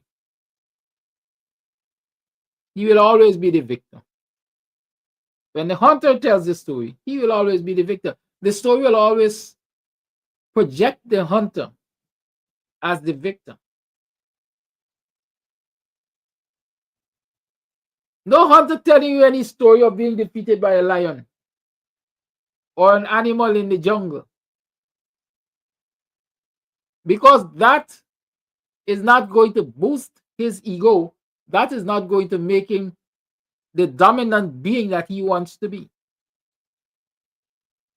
So for the most case, when you hear a hunter telling you a story, he's telling you about a story about conquest and triumph over the hardships of the jungle and the inhabitants of the jungle and so on. But you turn a fly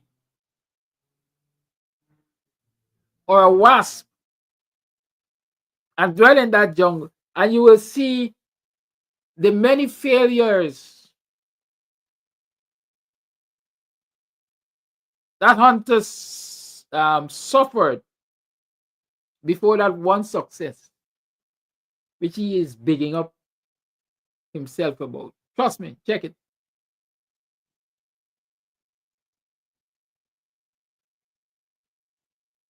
But in the eyes of its peers, let me say, in the eyes of his people, those who are telling in the eyes of his audience, this is a great hunter because he tells the story of his greatness, not his failure.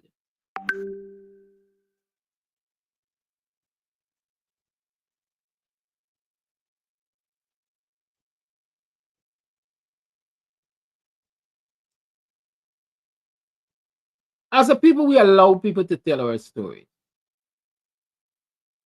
We don't tell our stories. In many instances, I would say it's because we are ashamed of our stories. And there is no real reason why we should be ashamed of our stories. We have come from great disadvantages to achieve. In many instances, people might consider us overachievers because who comes from the hardships of enslavement for hundreds of years to shortly after emancipation, buy estates and establish communities? Who does that?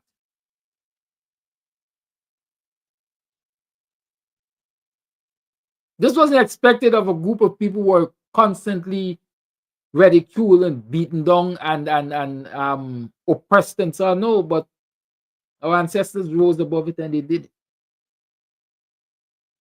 So why is it now we as a people, we are ashamed to tell our story?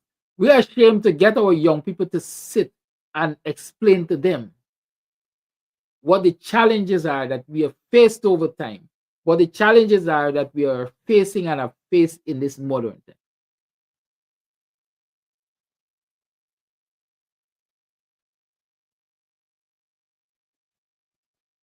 Huh? Every opportunity the PPP gets, through their general secretary or whatever they call it, Bundari,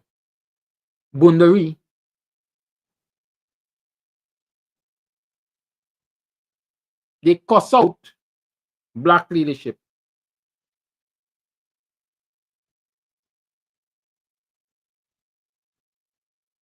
They tell the youths of today, they tell their audience that the PNC has been a failure since it was born until now. That it has been corrupt since it was born until now. That it doesn't do anything, it has not done anything for African Guyanese from the time it was born until now.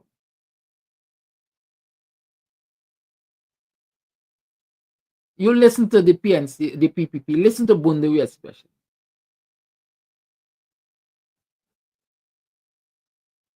They attack African Guyanese leaders every day, every opportunity they get.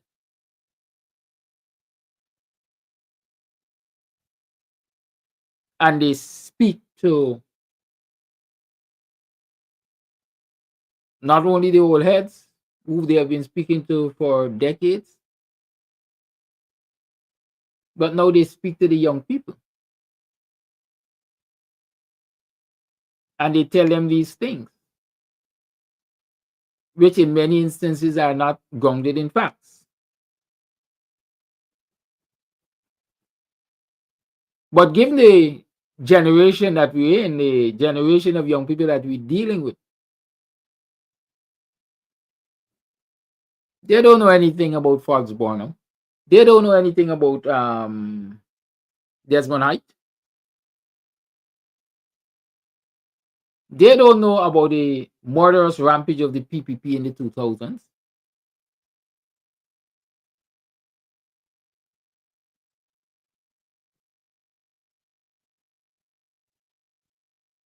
They barely knew about Granger. Granger is like a speck on their mind.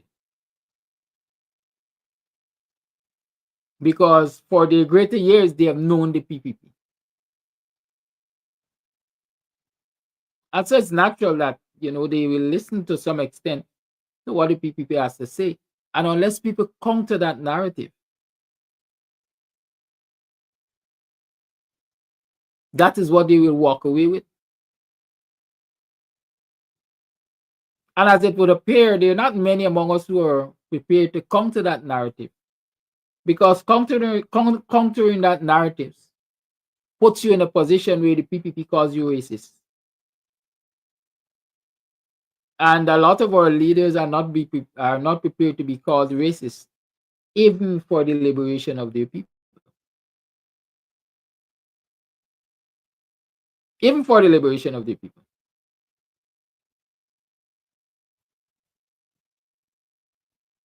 And so I'm saying, until we are prepared to sit with our youths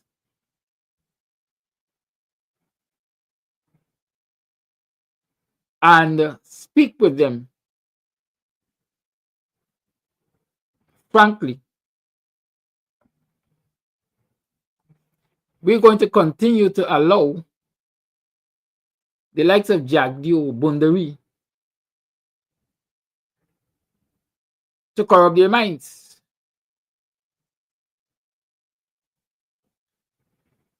I want to give an example of what I'm talking about.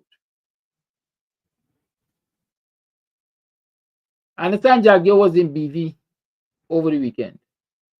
PPP had a big meeting in BV over the weekend. 1,500 persons or so attended.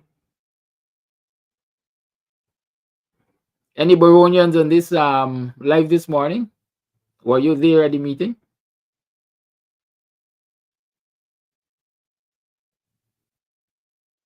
Were your children there?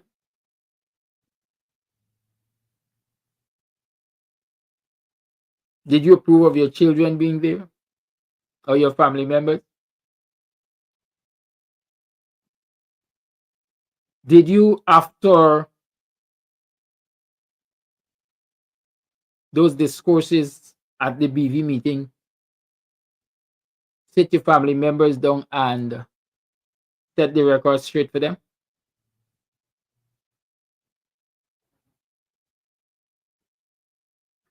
I doubt. But let's listen to Jagdio. I want you all hear Jagdio. Bundari, I want you all hear Bundari. So you can form your judgment. And then I will give you my opinions of the PPP and Bundari in relation to African Guyanese, especially African Guyanese youth. So yeah, listen, Bundari. And I understand this response here from Bundari is as a result of a young African Guyanese, a Baronian BV man, asking how he could join the PPP. Right? Yeah, listen up.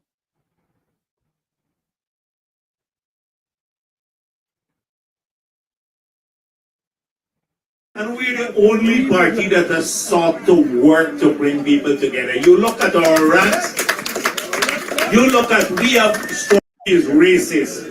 That's the only thing they complain about the PP racist. And we're the only party that has sought to work to bring people together. You look at our ranks, you look at, we have strong party groups in Linden, in New Amsterdam, in the last elections.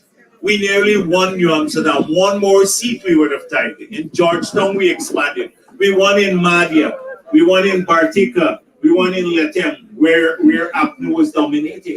Because people see when you come to us, you're part of our family. It's not about race. We push our people.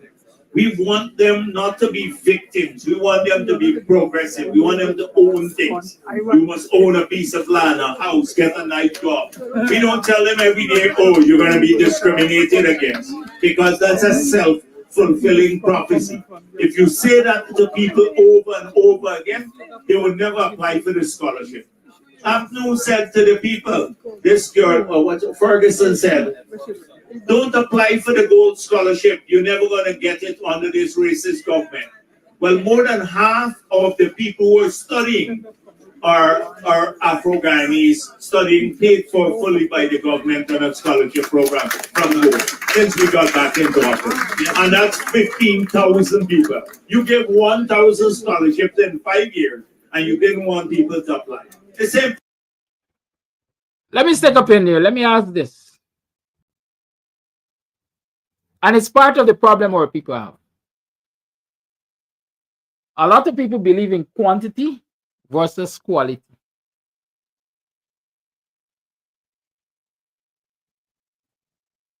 People say they didn't hear. Who's saying there was no audio? Did you guys hear the video, may I ask?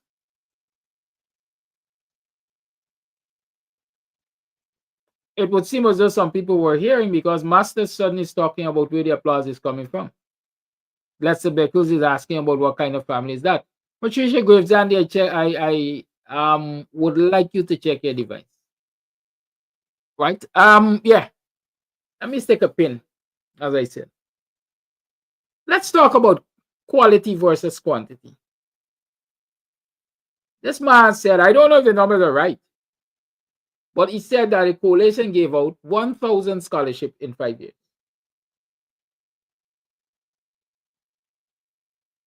Versus, well, 15,000 in the last, 4 years of the PPP.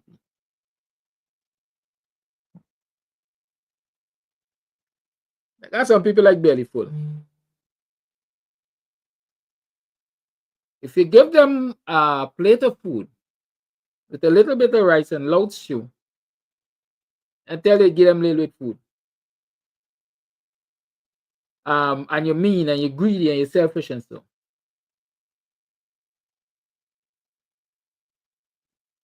But if you pile up that plate with rice and you put a little stew on it,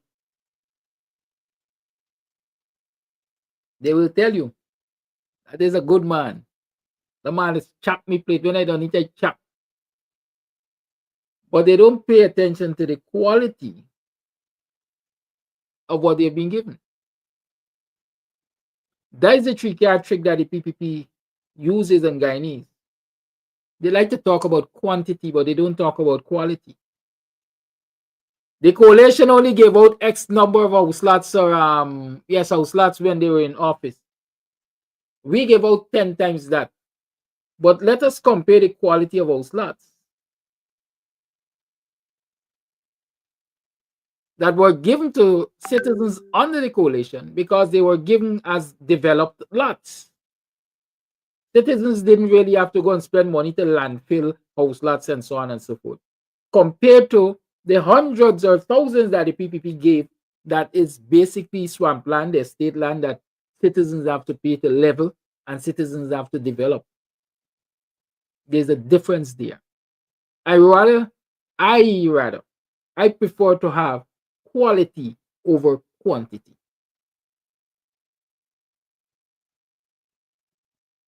And why am I talking about that? Because I'm now talking about these scholarships, gold scholarships as they call them. Let me start by fixing the record straight. The coalition didn't have 5 years in office to give out scholarships. No, they didn't. Effectively, they had 3 years to give out scholarship or thereabout. Because once the no confidence motion is passed, and I find it, and these Bundari and them, they really capitalize on the ignorance of Guyanese. Now let me say that, the lack of knowledge. Because so long as the no confidence motion was passed, the government of the day did not have leverage to spend money to do any projects except the basic day-to-day administrative matters of the country. Winston Jordan can tell us what the percentages of the previous budget that they were allowed to spend, because I think there's the law, bylaws, whatever, standing orders, whatever it says, that if you've been caught as a government in a no confidence motion,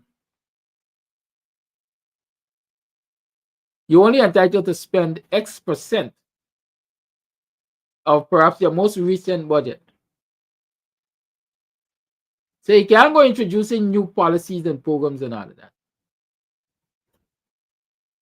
So effectively, the PNC coalition, whatever you call it, had, in my mind, approximately 3 years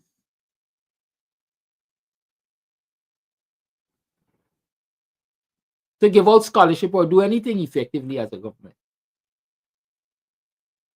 Again, I can't tell you the number of scholarships that they gave out, but I can tell you that they had a policy, because I worked in the Ministry of Public Service, and Tabitha Sarbohali, as minister, along with her advisors, had crafted a policy that said scholarships were going to be given in these areas. These are the priority areas because Guyana is becoming an oil-producing country, and these are the priority skill areas that we need.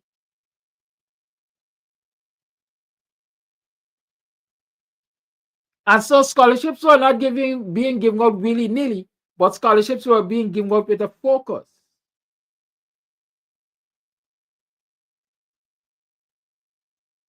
We want petroleum engineers, if there is any such thing. We are going to give out so many scholarships to petroleum engineers. This is our priority for this year, because we have to prepare for the oil that we are going to be pumping. We are going to get more money from the oil industry, and so we're going to be flush with capital to do infrastructure work.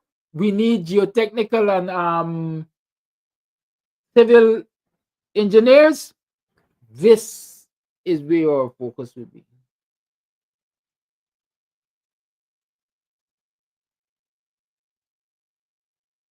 And so the scholarships that were given out were, in my mind, qualitatively better. Well, not even in my mind. I'll give you the facts just now.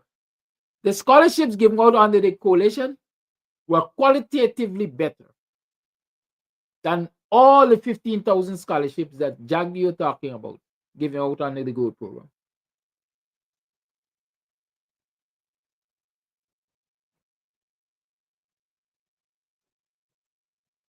You know what the PPP did when they got into power? Many of the people who were given scholarships, they were recalled, number one. Number two, they were not serviced, their scholarships were not serviced in a timely manner, so they were left to face hardships. Let Bundari tell you that. There's a particular doctor who was given, and I know you should know that story because we discussed it here on Camps TV. He was supposed to be the only, he was going to be the only specialist in this country. I think his study of that branch of medicine had to do with hormones. He was going to be the only specialist in that field of medicine when his scholarship was completed. Sonia Parag withdrew or attempted to withdraw his scholarship. Then his champagne Collison is telling us he was pursuing it in Cuba.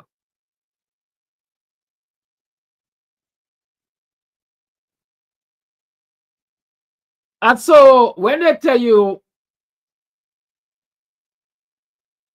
Bangladesh about how many scholarships they give out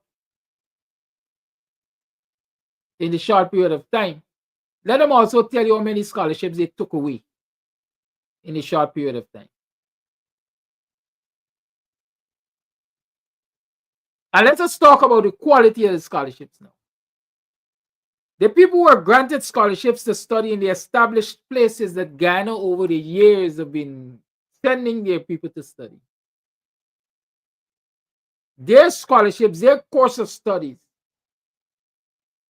are qualitatively superior to that 15,000 gold scholarships that they're talking about.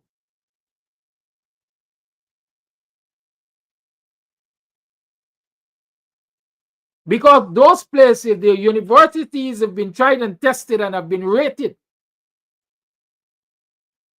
And their certification, therefore, is accredited across the world. Might not be all over across the world, but is accredited across the world.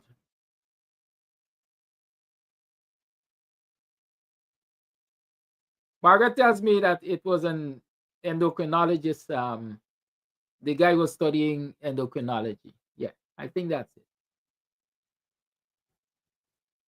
But those scholarships, few as they may be, let me say they're fewer than 15,000.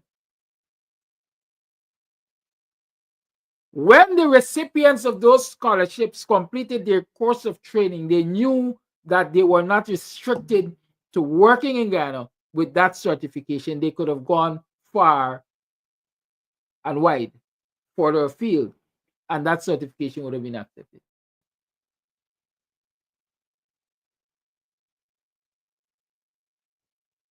But are we telling our young people that? Are we examining these scholarships from that point of view so that our people understand, first and foremost, the APNU's hands were tied by the end of 3 years in terms of giving out scholarship and lands and anything, quite frankly? Are we addressing that frontally? No. It's politics as usual. Are we explaining that the gold scholarship is a waste of time and energy, and as far as I see it, a Ponzi scheme of the PPP to steal the nation's resources?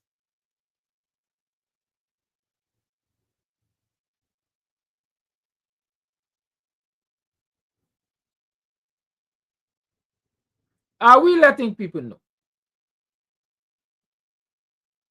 Later, brother, I really don't know. I can't tell you honestly what happened. I know the last thing I knew is that a young man had refused to come back from Cuba because he was in his final year and he was preparing to do his final exams and so on, and he had refused to come back. I don't know if he ever did complete his certification and where he is currently. I can't tell you. Somebody might know. Good. So let's talk about quality. The Gold Scholarship. The Gold Scholarship is, as we like to say, mass production. It's aimed at mass producing quote-unquote scholars. One of the first things to ask, are the people being certified in the areas that the country really need skills in? Number one. Number two, is there any real quality control as to what the scholars, what is being delivered to the scholars?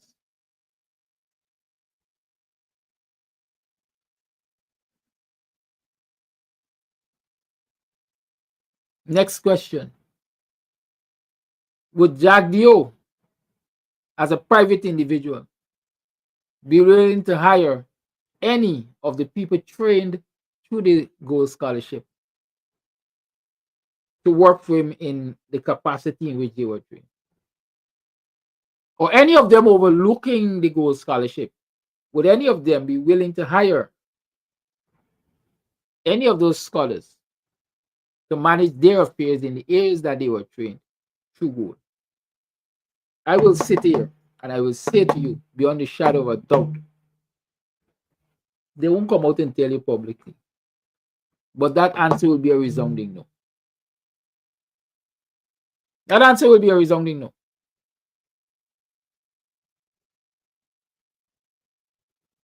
How good can it be? How effective can it be educating your scholars virtually? Virtually, number one, virtually. By instructors who do not speak as a first language the same language that your scholars speak. Immediately, there's a communication gap. Because ask a Pakistani to explain to the Guyanese what is osmosis. And because of that language barrier, you could end up with a lot of jiggery-pokery. I've already complained from a lot of our scholars. A lot of people have signed up to Gold. One of the first things they have is a problem, the language barrier. They don't understand explanations and so on. Two, they don't get timely responses when they have queries, etc. Three, in many instances, they don't complete what is outlined for completion of the program. But they graduate at the end of this period as a Gold Scholar. Let me tell you what final exams look like, or exams in general. They're virtual exams. But anybody could sit them for the scholar because they're not taken in a controlled environment where the cameras are on to aid in the identification of the student who is taking the exam. Lest Sonia Parag and others come and tell you otherwise.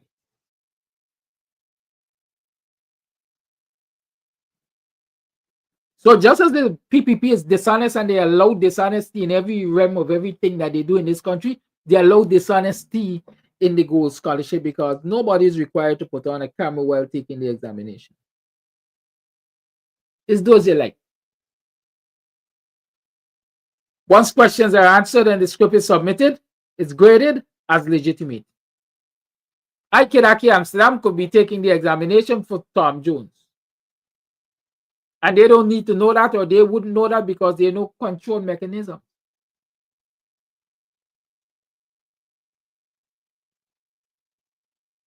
So we used to say all of these, so 15,000. Who is to say that these people have been certified by gold scholarships, are functional in keeping with their training? I challenge any of you to take your gold scholarships, whether it's your first degree, your second degree, your third degree, your master's, your PhD, whatever they offer you gold. I challenge any of you to use it and get employment out of this country. I challenge the PPP to provide to us documentation that says the gold scholarship recipients, their certification has been accredited any place outside of Ghana, and maybe in those universities where the lecturers originate from. I challenge them to say that.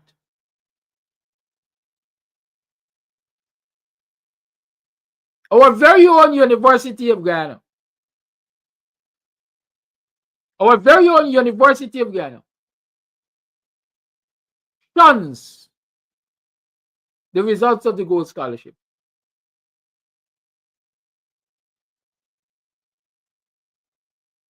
You can't go to the University of Ghana and say that you have met the criteria for employment in certain aspects of the university's program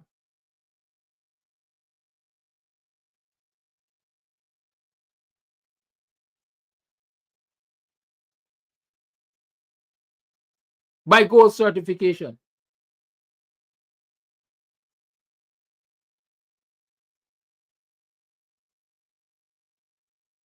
First thing they will tell you is that your certification did not come by the standard route.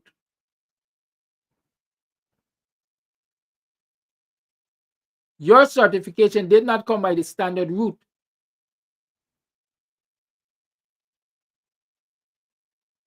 And so in adjudicating your qualification for employment, you start at a negative. My understanding is this. Take a master's example. My understanding is if you want to lecture at a university, your master's should be a 2-year master's with research. 2-year master's with research. Let them explain to you, Bunduri and the others, what is the gold masters? What would you take for the gold masters? My understanding is a 1-year master's with research. But it's virtual, right? How do you wait or weigh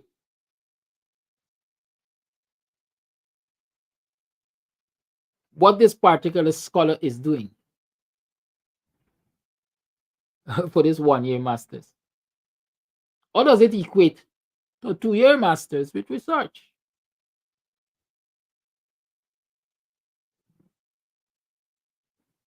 Is a shortcut master's, and who will respect the shortcut masters? And if we're spending hard-earned Guyanese money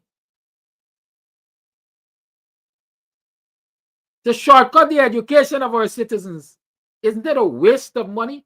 And we're talking about quantity but not quality.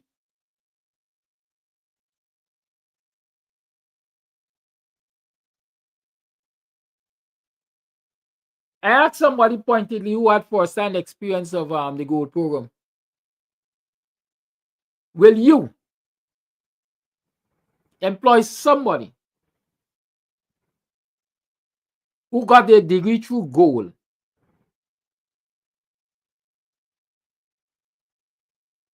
as a functionary of your organization in the area that they got their degree through gold? I was told point blankly, no. if they get their first degree through gold, no, not at all.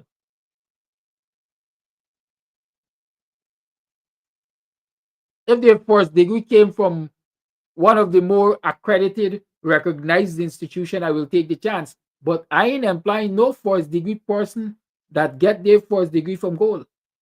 What does that say to you? Let Jagyo, let Bunduri address that. When he's telling people crap about the normal scholarships that APNU give versus what the PPP is giving now through gold.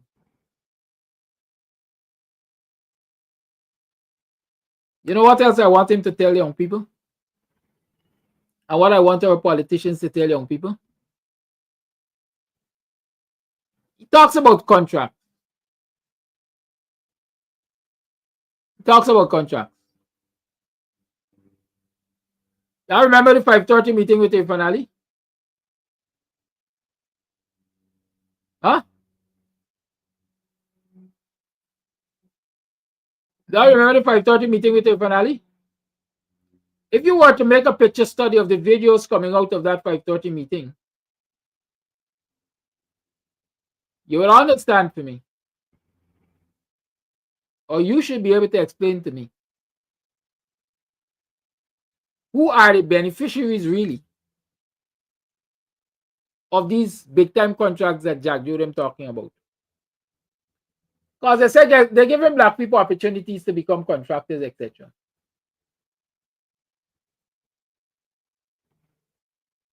I want them to explain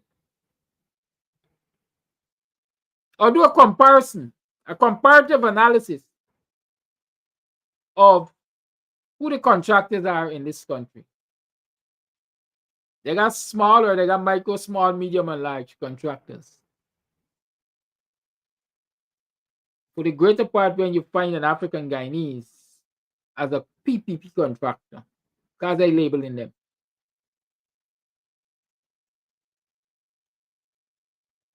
They are in the micro or small bracket.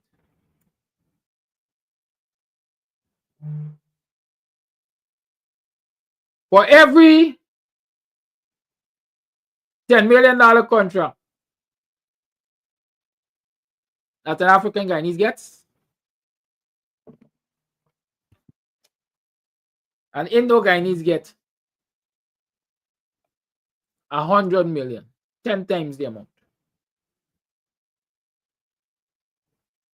10 times the amount. I'm willing to put my head on a block for that.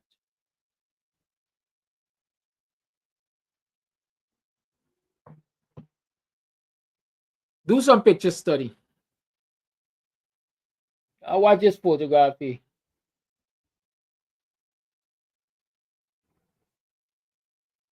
Tell me in that snippet, that's a snippet of the video from the 5:30 meeting. What's the ratio of African Guyanese to Indo-Guyanese there? Big contractor. Y'all do that.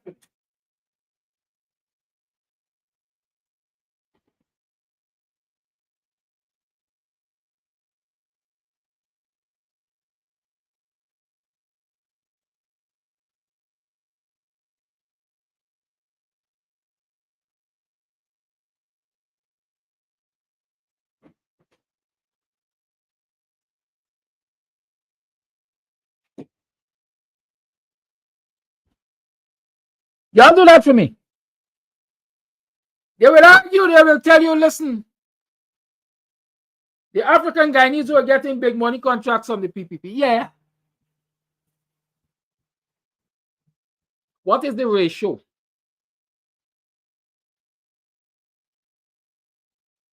For every one African Guyanese that get a big money contract,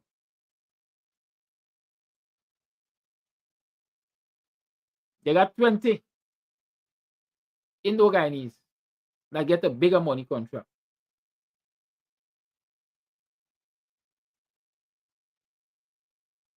Which is the cheapest setting the record straight. He said 10 of them guys gonna get a $1 million contract, and one large contractor will get a $300 million contract. Nothing wrong in that statement. It may be a statement of fact. But our young people are gullible. And they're gullible because of many of our failings. We don't teach them real value of nothing. Yeah, you know, in recent times, I got a strange way. I don't know. I count it as a blessing. I got a strange way. There are things that just pop up in front of me, and I realize, hey, this really and truly is happening. We all live in communities. Do you recognize that for the greater part, when a black man buys a car, it must got a slogan, right? In most instances, it must got a slogan. I found recently that one of the popular slogan is from nothing to something. From nothing to something. Our young African Guyanese men see the acquisition of a motor vehicle as a great achievement. I move from not because I buy a car or even a motorcycle, I move from nothing to something. So without a car or motorcycle, I am nothing.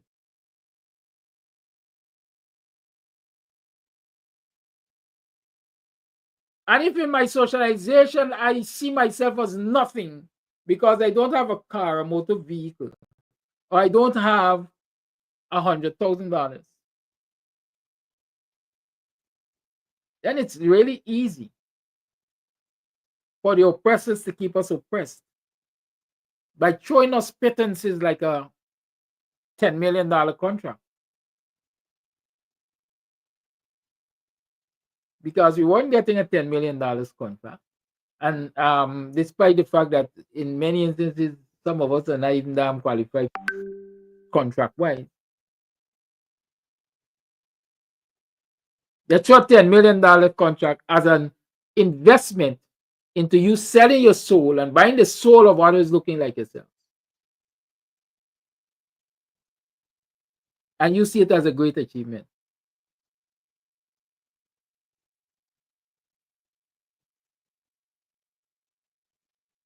And this can be allowed to happen because, like I said, we as leaders, we as politicians, we as community elders, we as parents, we are failing to have this frontally brutal conversation with our young people and our people in general and let them understand the order of the day.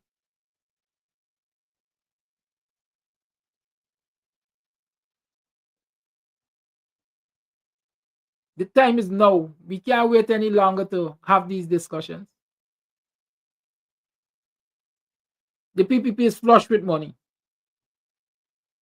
I tell you all the story just now. And so the young black man from BV that say he want to join the PPP, he want to join the PPP because he sees the PPP as being superior in terms of managing the country's resources, or being superior in terms of distributing fairly the country resources. He sees the PPP as controlling the bag. And the only way you can get access to the bag is joining them. And that is the problem with a lot of our young people. We are not showing them an alternative route to getting access to the same bag by getting rid of the PPP. And showing them viable ways of getting rid of the PPP. We're not doing that.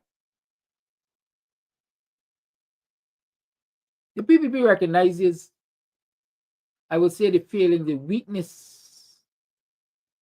of our elders not talking to the young people in a straightforward, honest, brutal way. And they recognize the importance of that conversation and what they're doing now. Well, they've been doing it for quite a while. There's certain persons among us who are seen as strong men or respectable people in their communities, African Guyanese communities, and the PPP is buying them out. The PPP is buying them out. I understand at that BV meeting there was a Buxtonian. I don't know if you all recognize him. One who previously I considered a Buxtonian elder. One who I previously would have given my respects to.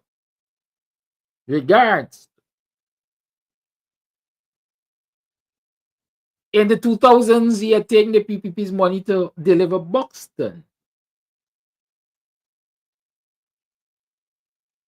He failed because Buxtonians didn't want to be delivered to the PPP, and he was ostracized for quite a while. I would say that he wormed his way back into the goodwill of some Buxtonians over the years. And so there he was at BV again, I understand recently, encouraging the BV young people to join the PPP because the PPP has done a lot of good for Buxtonian youths. Where is Winnie Mandela when you need her?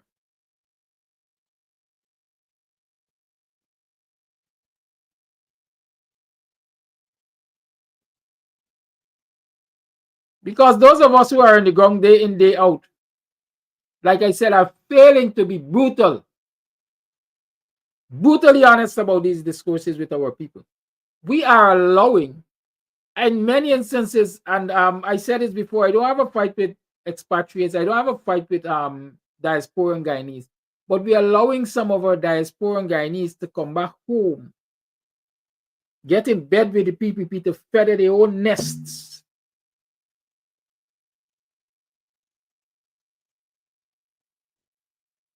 We're giving them access to our youth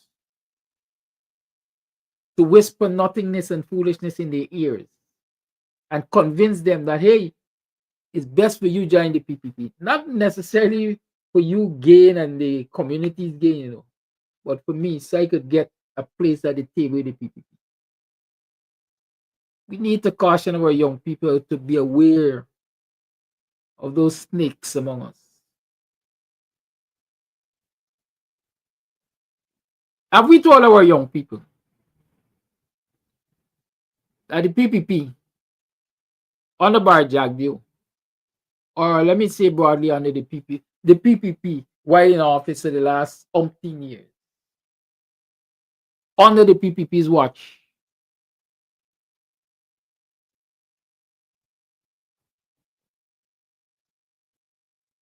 the black brothers were slaughtered left, right, and center across this country? Do we discuss with them the massacre that took place in Kitty? That was September 2002. At Netu's bar, 4 people were murdered and 8 others were wounded.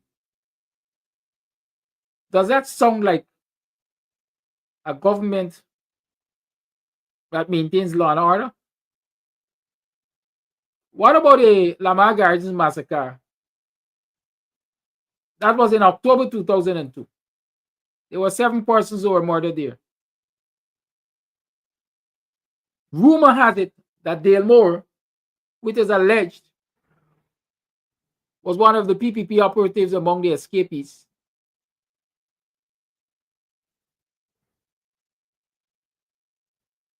Was heading to the US Embassy to tell it all because he had gotten fed up of the system of wickedness that he had been caught up in, and he was ready to tell it all. Do you remember that the head of the death squad at that time, or the squad, a phantom squad, whatever you want to call it, was identified positively as Ronald Gadraj, right? The PPP Home Affairs Minister. Do we tell our young people that? That in the early 2000s, the PPP had a Home Affairs Minister which commissioned the death squad, whatever you want to call it, phantom gang, whatever, to murder young black men. Many of them might be their brothers and their sisters, their brothers and their uncles and cousins and fathers. Have we had that conversation with them?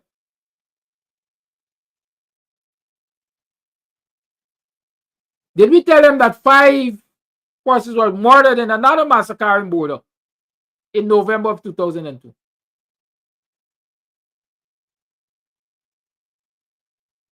Are we telling them that a lot of these massacres took place because the PPP had allowed Guyana to become a narco economy.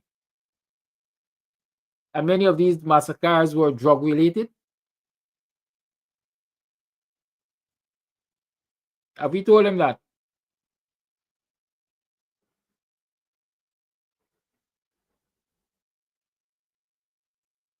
What about when the Guyana Police Force and the Guyana Defense Force executed 9 persons?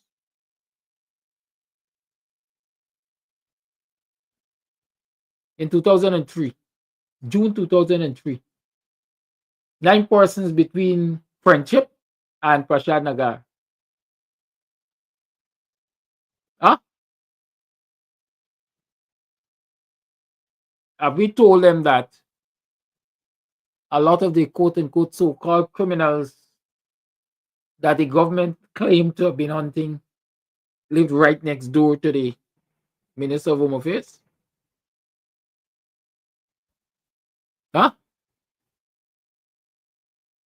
Have we told them that there was a man named Donald Allison who was doing quote-unquote good in Agricola because he was a boxing coach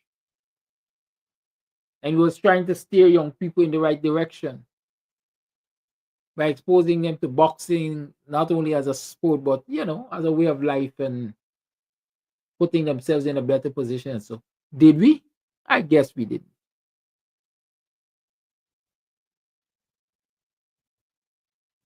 What about the murder of Ronald Waddle that not so long ago Sean Hines spoke about again? And he allegedly he named persons who were allegedly responsible for that murder, among others. Have we discussed with our young people that among the claims this guy made was that he used to go to Ivlery, the Guyana Police Force headquarters, and sign out a weapon whenever the government wanted him to go and do nastiness?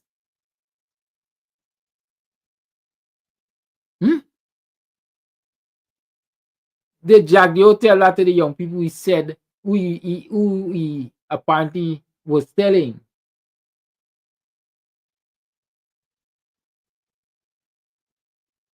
That the PPP is qualitatively better than the APNU government or APNU in government? What about Yancey Douglas? Yeah, remember Yancey Douglas? I will talk about Yancey Douglas because he is a youth like many of these youths that Jagdeo seem to be addressing, Bunduri seems to be addressing. Have we told them the story of Yancey Douglas?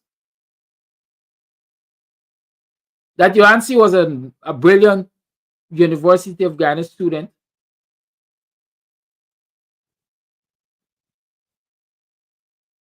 who was murdered on Sheriff Street under the watch of Ronald Gadraj, under the watch of the PPP, by their death squads.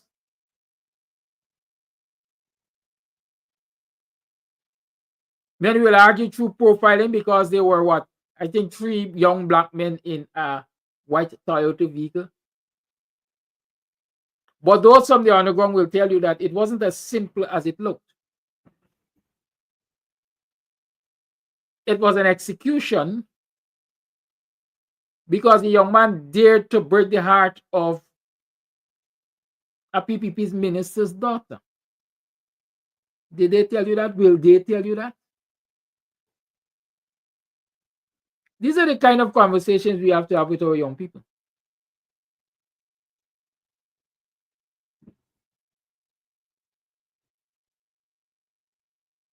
And so let them also have the information to compare. Even the 5 years, as Jagdeo claims, as Bunduri claims, of the PPP, 5 years of the APNU government, so all the years that the PPP has been in government. Give them the opportunity to compare and contrast. Give them the data. Give them information so that they can analyze it themselves and act accordingly.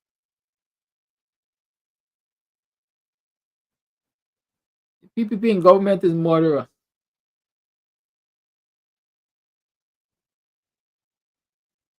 They have always been murderous. And I don't see that changing for the better. With oil money, they're going to be 10 times worse. 10 times worse. They might be more sophisticated, but 10 times worse. The lines are opened. It's 19 minutes to the 9 o'clock hour. My apologies, but I had a lot to say. I still have a lot to say. But let me hear yours say. The lines are opened. 6225933 is the number to call. Let us keep on the front burner the murder of Orin Boston. Let us keep on the front burner the murder of Quindon Bacchus. Paper shorts. Those are all murders that happened under this current PPP government administration. That's how young people really and truly help them to examine it. Discuss it around your table. And let Bunduri continue to try to convince them that the PPP is the best option they got. Lines, caller, you're on. Yes, good morning, Mr. Kadaki, and the listening viewers in Guyana here and around the good topic. First, I must say, Caller, hold the line. yeah, Permit me, I don't want to lose this thought. I see they got a Shyam Tiredim or admin, whatever it calls itself, saying you are racist, who promote division and hate. I predicted that. Go back to the beginning of my program and I said a lot of our leaders, a lot of our community activists do not address these issues frontally because they are afraid of being called racist. That is what the PPP knows. And so as soon as you address these issues, they attempt to shut you up by calling you a racist. Well, Shyam, you could continue to Shyam in my direction. Call me all the racist you are. The facts are the facts. I presented the facts. I want you to counter them. Dunce, intellectually lazy, trench crapo, you challenge the facts. Don't call me racist. That ain't gonna get rid of me. I'm right here. Caller, proceed. yes, that is the attitude. We mustn't talk about the pain, the aches and the pain that we went through. And there's a mighty program, mighty find that you read. Because Yuanti Douglas, indeed, it's been alleged that used to be with Gadraj daughter, and she was so in love that Gadraj had Yuanti Douglas eliminated. What about Quindon Bacchus that they shut up the other day, shut up and campaigned 24 million? The thing about it, when the PPP in office, the more that they slaughter black people. We ever see any Indian to compare with the number of slaughter black youth that been occurred in the brutal way, that the brutalest way you could ever think? You never see it. And I don't know what these people call racist. I don't know what they call racist. It's something that go on all the time. What about the Bacchus brother? Kozaki and the crew killed Bacchus brother, and they even murdered Kozaki in the hospital. These is things what Bunduri must be explaining. These is things that he must explain. The old minister being gunned down with a family that they even kill a dog. Every time they come in, there's a lot of drugs, murder, and all kind of things. Name one of these instances that been take place under the APN or the PNC. There's a force you must ask yourself. And with all the minister and top brass in the PPP bracket, the police force that please that revoke and pull over. Look how much opposition leaders that go out parliamentarian that stuff back and forth. You ever find the people pulling them in? That is what we must ask ourselves and see if this government is good to lead the country. That is my contribution this morning. Thank you for your call. I'm not afraid of being called racist. Regardless of who you call me, I can survive. I gotta eat, I gotta live. But not by selling my soul to the PPP. Our people know the story. They're talking about Lindo Creek. They're talking about the Bacchus brothers. They're talking about Sash Saw.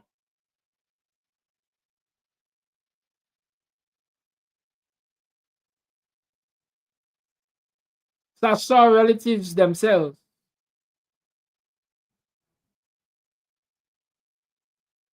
accuse the Guyana government, the PPP government, of murdering the family member. They ain't black like me. The government is predominantly Indo-Guyanese. Were they being racist when they made the allegations? Were they being racist when they made the allegations?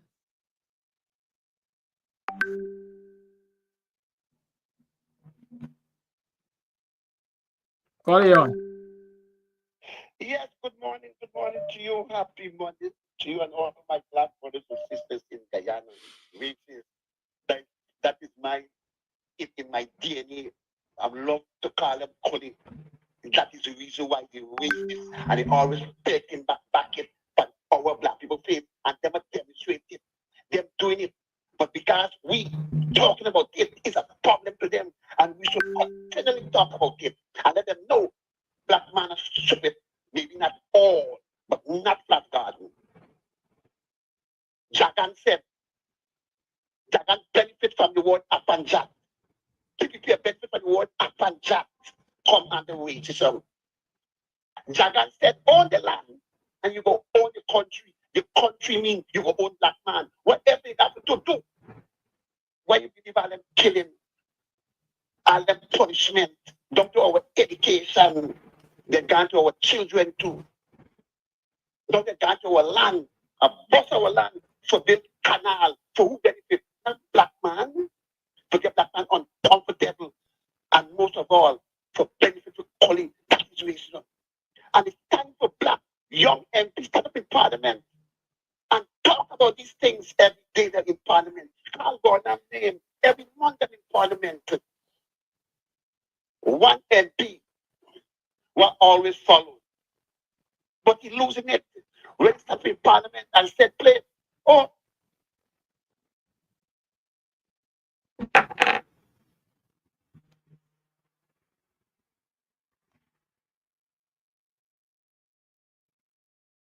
Well, I think we lost you. I think we lost that caller.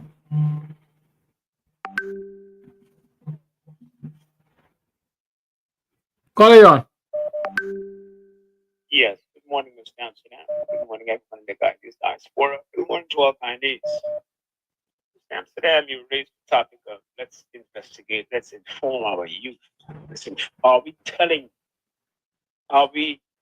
educating our youth about these murders, about these atrocities, about these extrajudicial killings? So I want to ask some provoking questions, Mr. Amsterdam. There was a commission. I want to talk about something that has ability to do. So the findings of the commission that was done under President David Arthur Grange on extrajudicial killings. Whatever became of that, Mr. Amsterdam? I don't know. I don't know. Sometimes I don't know why you ask me these questions.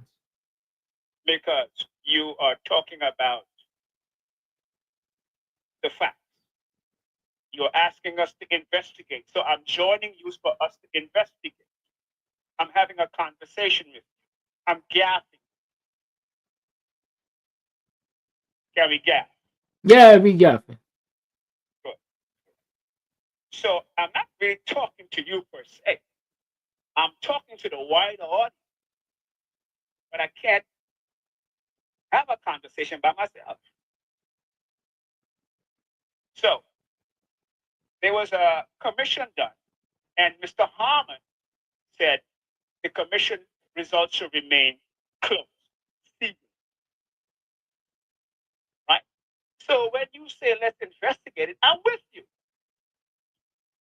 So I'm wondering, can't we have these findings summoned to be open? That's what I'm trying to understand. Now, you mentioned Shafik and Bombele, the Bacchus brothers on Princess Street Lot.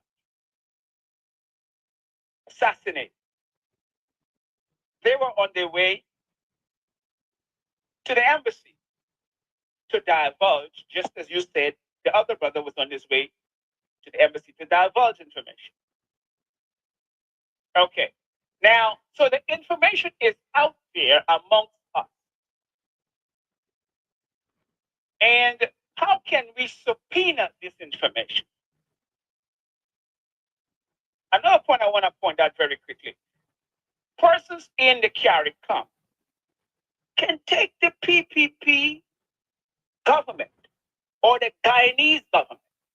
Let's put the PPP aside for a second. The Guyanese government, which is currently being administered by the PPP, can be taken to the International Criminal Court, not the International Court of Justice, not the ICJ, but the ICC. Right? And ask the ICC prosecutor, I think his name is Khan, current prosecutor right now, to consider our proposal to have these facts, which are part of the commission, to be considered for good grounds to lay charges against the PPP administration for crimes against humanity and for extrajudicial killing. That we can do. We don't have to go and get biometrics to do that. We don't have to go and undo no list and the pattern list to do that. That we have the ability to do. So in the context that you were saying, let's investigate this matter. Right? I'm just adding fuel to the fire to say we have the necessary ingredients. Where is the vehicle? Where is the wheel? Now, who should be responsible? Who should take the mantle up for us to do that? I'm willing. Maybe Rickford Bork should also be willing, because he is always talking about the matter. And I like the fact that he always has. I like the fact that recently, last week, Mark Benchop had a panelist on his show talking about the corruption and talking about the Ali administration. It's been financing with the Mohammed terrorists who have attempted to assassinate President-elect Donald Trump. That's an allegation, right?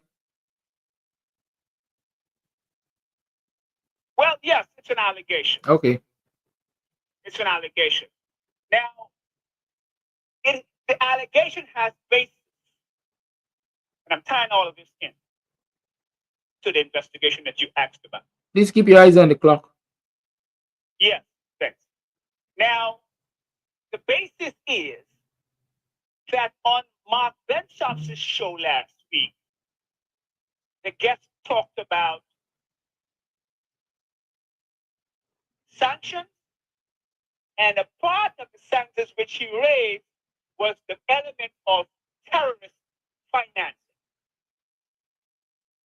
He raised that on the show. And you ask yourself, what is the connection here? The connection is that in the sanctions passed by President Joe Biden, he raised the specter of criminality, but he did not identify it in specificity. He did not say that the Mohammeds or itemize specific criminal charges against the Mohammeds, but those the criminal elements were implied in the sanctions. Now, this guy here on the Mark Benchop show identified in specific the criminal element. And then when you connect the two, you say, but the sanctions never talked about criminal element. But the sanction is implying criminality. We just have to pull it out and identify it. Good. So I am of the firm belief that in Irfan Ali's government is involved in terrorist activity, financing, and that is why the security, treasurer of the security, and the FBI, the CIA, the DEA, all said that the sanctions were placed against the Mohammeds and the Guyanese government, May Thomas proper, Guyanese government, because they were facilitating a national threat to American security. They were threatening American security. If you read the last line of the first press conference released by Secretary of State press conference, Secretary Miller, he said it was a threat to America's national security. You shipping gold can't be the threat to national security. You see? So that means that the national security element is the criminal aspect of the sanctions, which were more identified by the guy, the panelist on Mark Benchop's show. Now, all of this ties into an ongoing scheme, which filters down to the Bacchuses. So that's where the Bacchuses were going. They were calling Guyana during the days of Bacchus and Roger Cannon, all of them.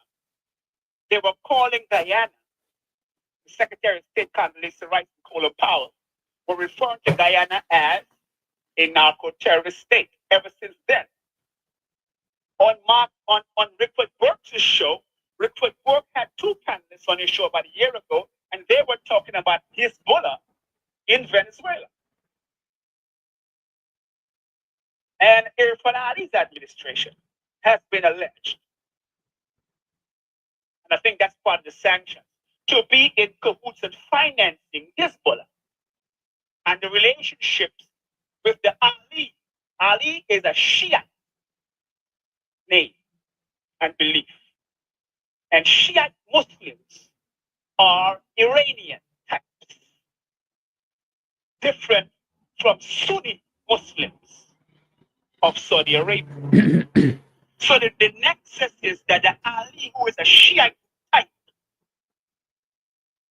has a nexus with Hezbollah by way of the Mohammeds, by way of financing to Iran and Hezbollah. That's the nexus. And that is why they are so gung-ho. So now we begin to formalize a more bigger picture about the terroristic aspects that the person on Mark Benchop's show was alluding to. Anyway, with regards to the youth, I'm going to finish up briefly, Ms. Amsterdam, thank you. The youth in Guyana, I was long awaiting to hear some sort of debate. Queen's College and Bishops and President College and Roses and all these other schools in between. Now we have debate competition, but I don't see anyone cultivating these debates amongst the Guyanese youth.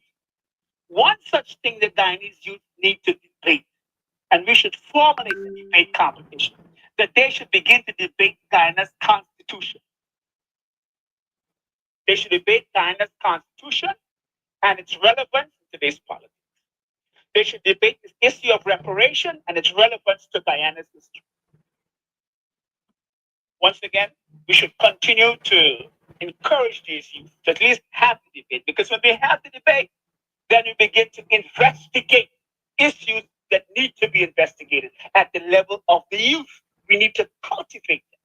A debate will be the best tool to cultivate them. Once again, Mr. Amsterdam, thank you for being so kind to give me the time to talk to our people. Thank you for your call. It is now 3 minutes past the 9 o'clock hour. It's time for me to wrap up. But we have a few voice notes. I'll try to get them out of the way. Please don't send new ones. Please do not send new voice notes. I'm going to play the few that we have here. Good morning, Mr. Amsterdam. Good morning, viewers. Mr. Amsterdam, those things that you mentioned this morning, that is a conversation parents have to sit and have that conversation with the children. Very, very important. Of what the PPP did on the Jack Dio when he was the president. Very, very important information. And I do hope the coalition continue to highlight under the PPP what they did. Some of them that vote for Trump in the US, some of them are regretting that they vote for him, because you see them.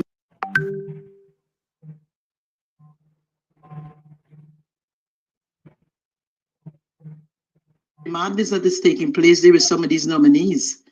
So if Guyanese need to live together with love, they have to get rid of the PPP. They're no good for Guyana, no good. The track record say it all. And by now, Guyanese know, the young people know, they see what's going on. They see what's going on. They vote for the PPP, the discrimination will be 100 times worse. So Guyanese, do the right thing in the next election. Vote the PPP out from government. They're no good. No good. That is my take for today. Morning, Brother Kidaki. Good morning, Guyanese. Brother Kidaki, the last time the in-star president went to the Amsterdam, he promised the couple slave catchers and house slave in the Amsterdam so much things, but up to now they can't deliver. They can't deliver. That was showing you black people got come to realization that this government don't have no respect and love for us. You understand me? No respect and love. You understand me? Now watch all the things that this government done to black people in this country. And black people still collecting crumbs from these people. Black people, you wake up. You wake up. It's not too late. Election is around the corner. You are from now to then. So make it right, African people. African people, the AFC, the WPA, and the PNC. Yo, we have it luck. We have it luck. Just imagine it. We have it luck. Especially the WPA will come on board. Mr. Heinz carrying a terrible impact into this country. A terrible impact into this country, Dr. Heinz. Understand me? He's the man fighting for African people most in this country. Listen to Dr. Heinz when he's on his programs, on his nightly programs. Listen to that man. Listen how that man behaving for African people, especially in this country. Because the man feel our pain. The man feel the pain that African people going through in this country. And I thank God for the WPA that stood up, rise up, and strengthen up to join this coalition party. Guyanese people, the PPP are losing by the day. By the day they are losing. They're losing rapidly. They're like wildfire in Region 3. Wildfire. They may know where they head from the foot there. So Guyanese people rally around the opposition. If you want join the PNC, join the AFC. If you want to join the AFC, join the WPA. Buddy, y'all make it right, buddy. This is the time, buddy. The PPP is no way out. You see the begging from Donald Trump, and your Guyanese people, y'all have an excellent day. Kadaki, good morning, and good morning to all BUXTONIAN. With respect to I don't call it thing because it's not a conference and it's not a meeting with If and Ali. I can't see how a president could have big men and big women and just insulting them and buffing them in the eyes of the public. And everybody just there like little children, like a kindergarten school. Where the teachers and them, where they're trying to mold them. I can't understand. And it degrading, it disgraceful. Something like that should never happen. Barra Jagdeo, he talking about he reading some information from off a script, stated that the PNC see certain things about Trump, and you want to know how they could function under Trump administration. Well, Bharat accept the defeat right there. He accept the defeat right there. He trying to give the world the impression that he's so spotless. But Jack Day was a bandit with jacket and tie. And you will know that in that sense here, in not a genuine person, is a crook. Kadaki, keep the struggle. I keep in the struggle also. And I know the coalition will be victorious in this election. Because the Guyanese people know Jack Dio. He's a liar. He's a con man. He's a smart man. He's a trickster. So you have a good one, my brother. Thank you for those voice notes, and thank you for participating in the program. I noticed somebody saying, I guess in their assessment, the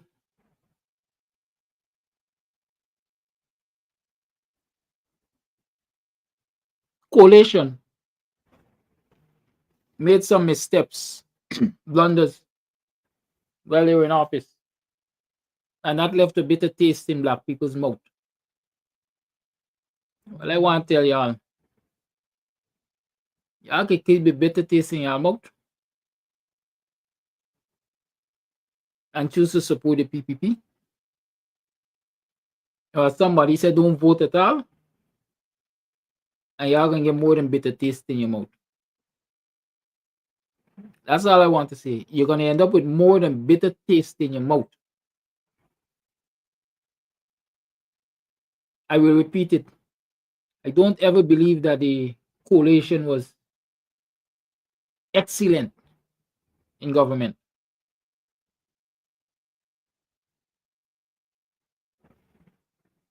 But they tried. I believe African Guyanese and all Guyanese stand a better chance of getting out of poverty and enjoying a better quality of life under coalition government than they ever have the chance of getting under the PPP. That's my conclusion. You could make your own. And I am concluding based on evidence. No claims of who being racist and who's racist and who this and that. When I come here, I present facts to you.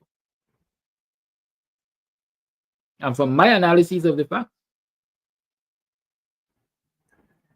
the coalition was superior and will always be superior to what we have in government currently. So you could decide if you want to keep what you have, or you want to, as I would say, take a chance and give a chance to the coalition to be better than it was the last time. I'll have a good day. Much love. Goodbye.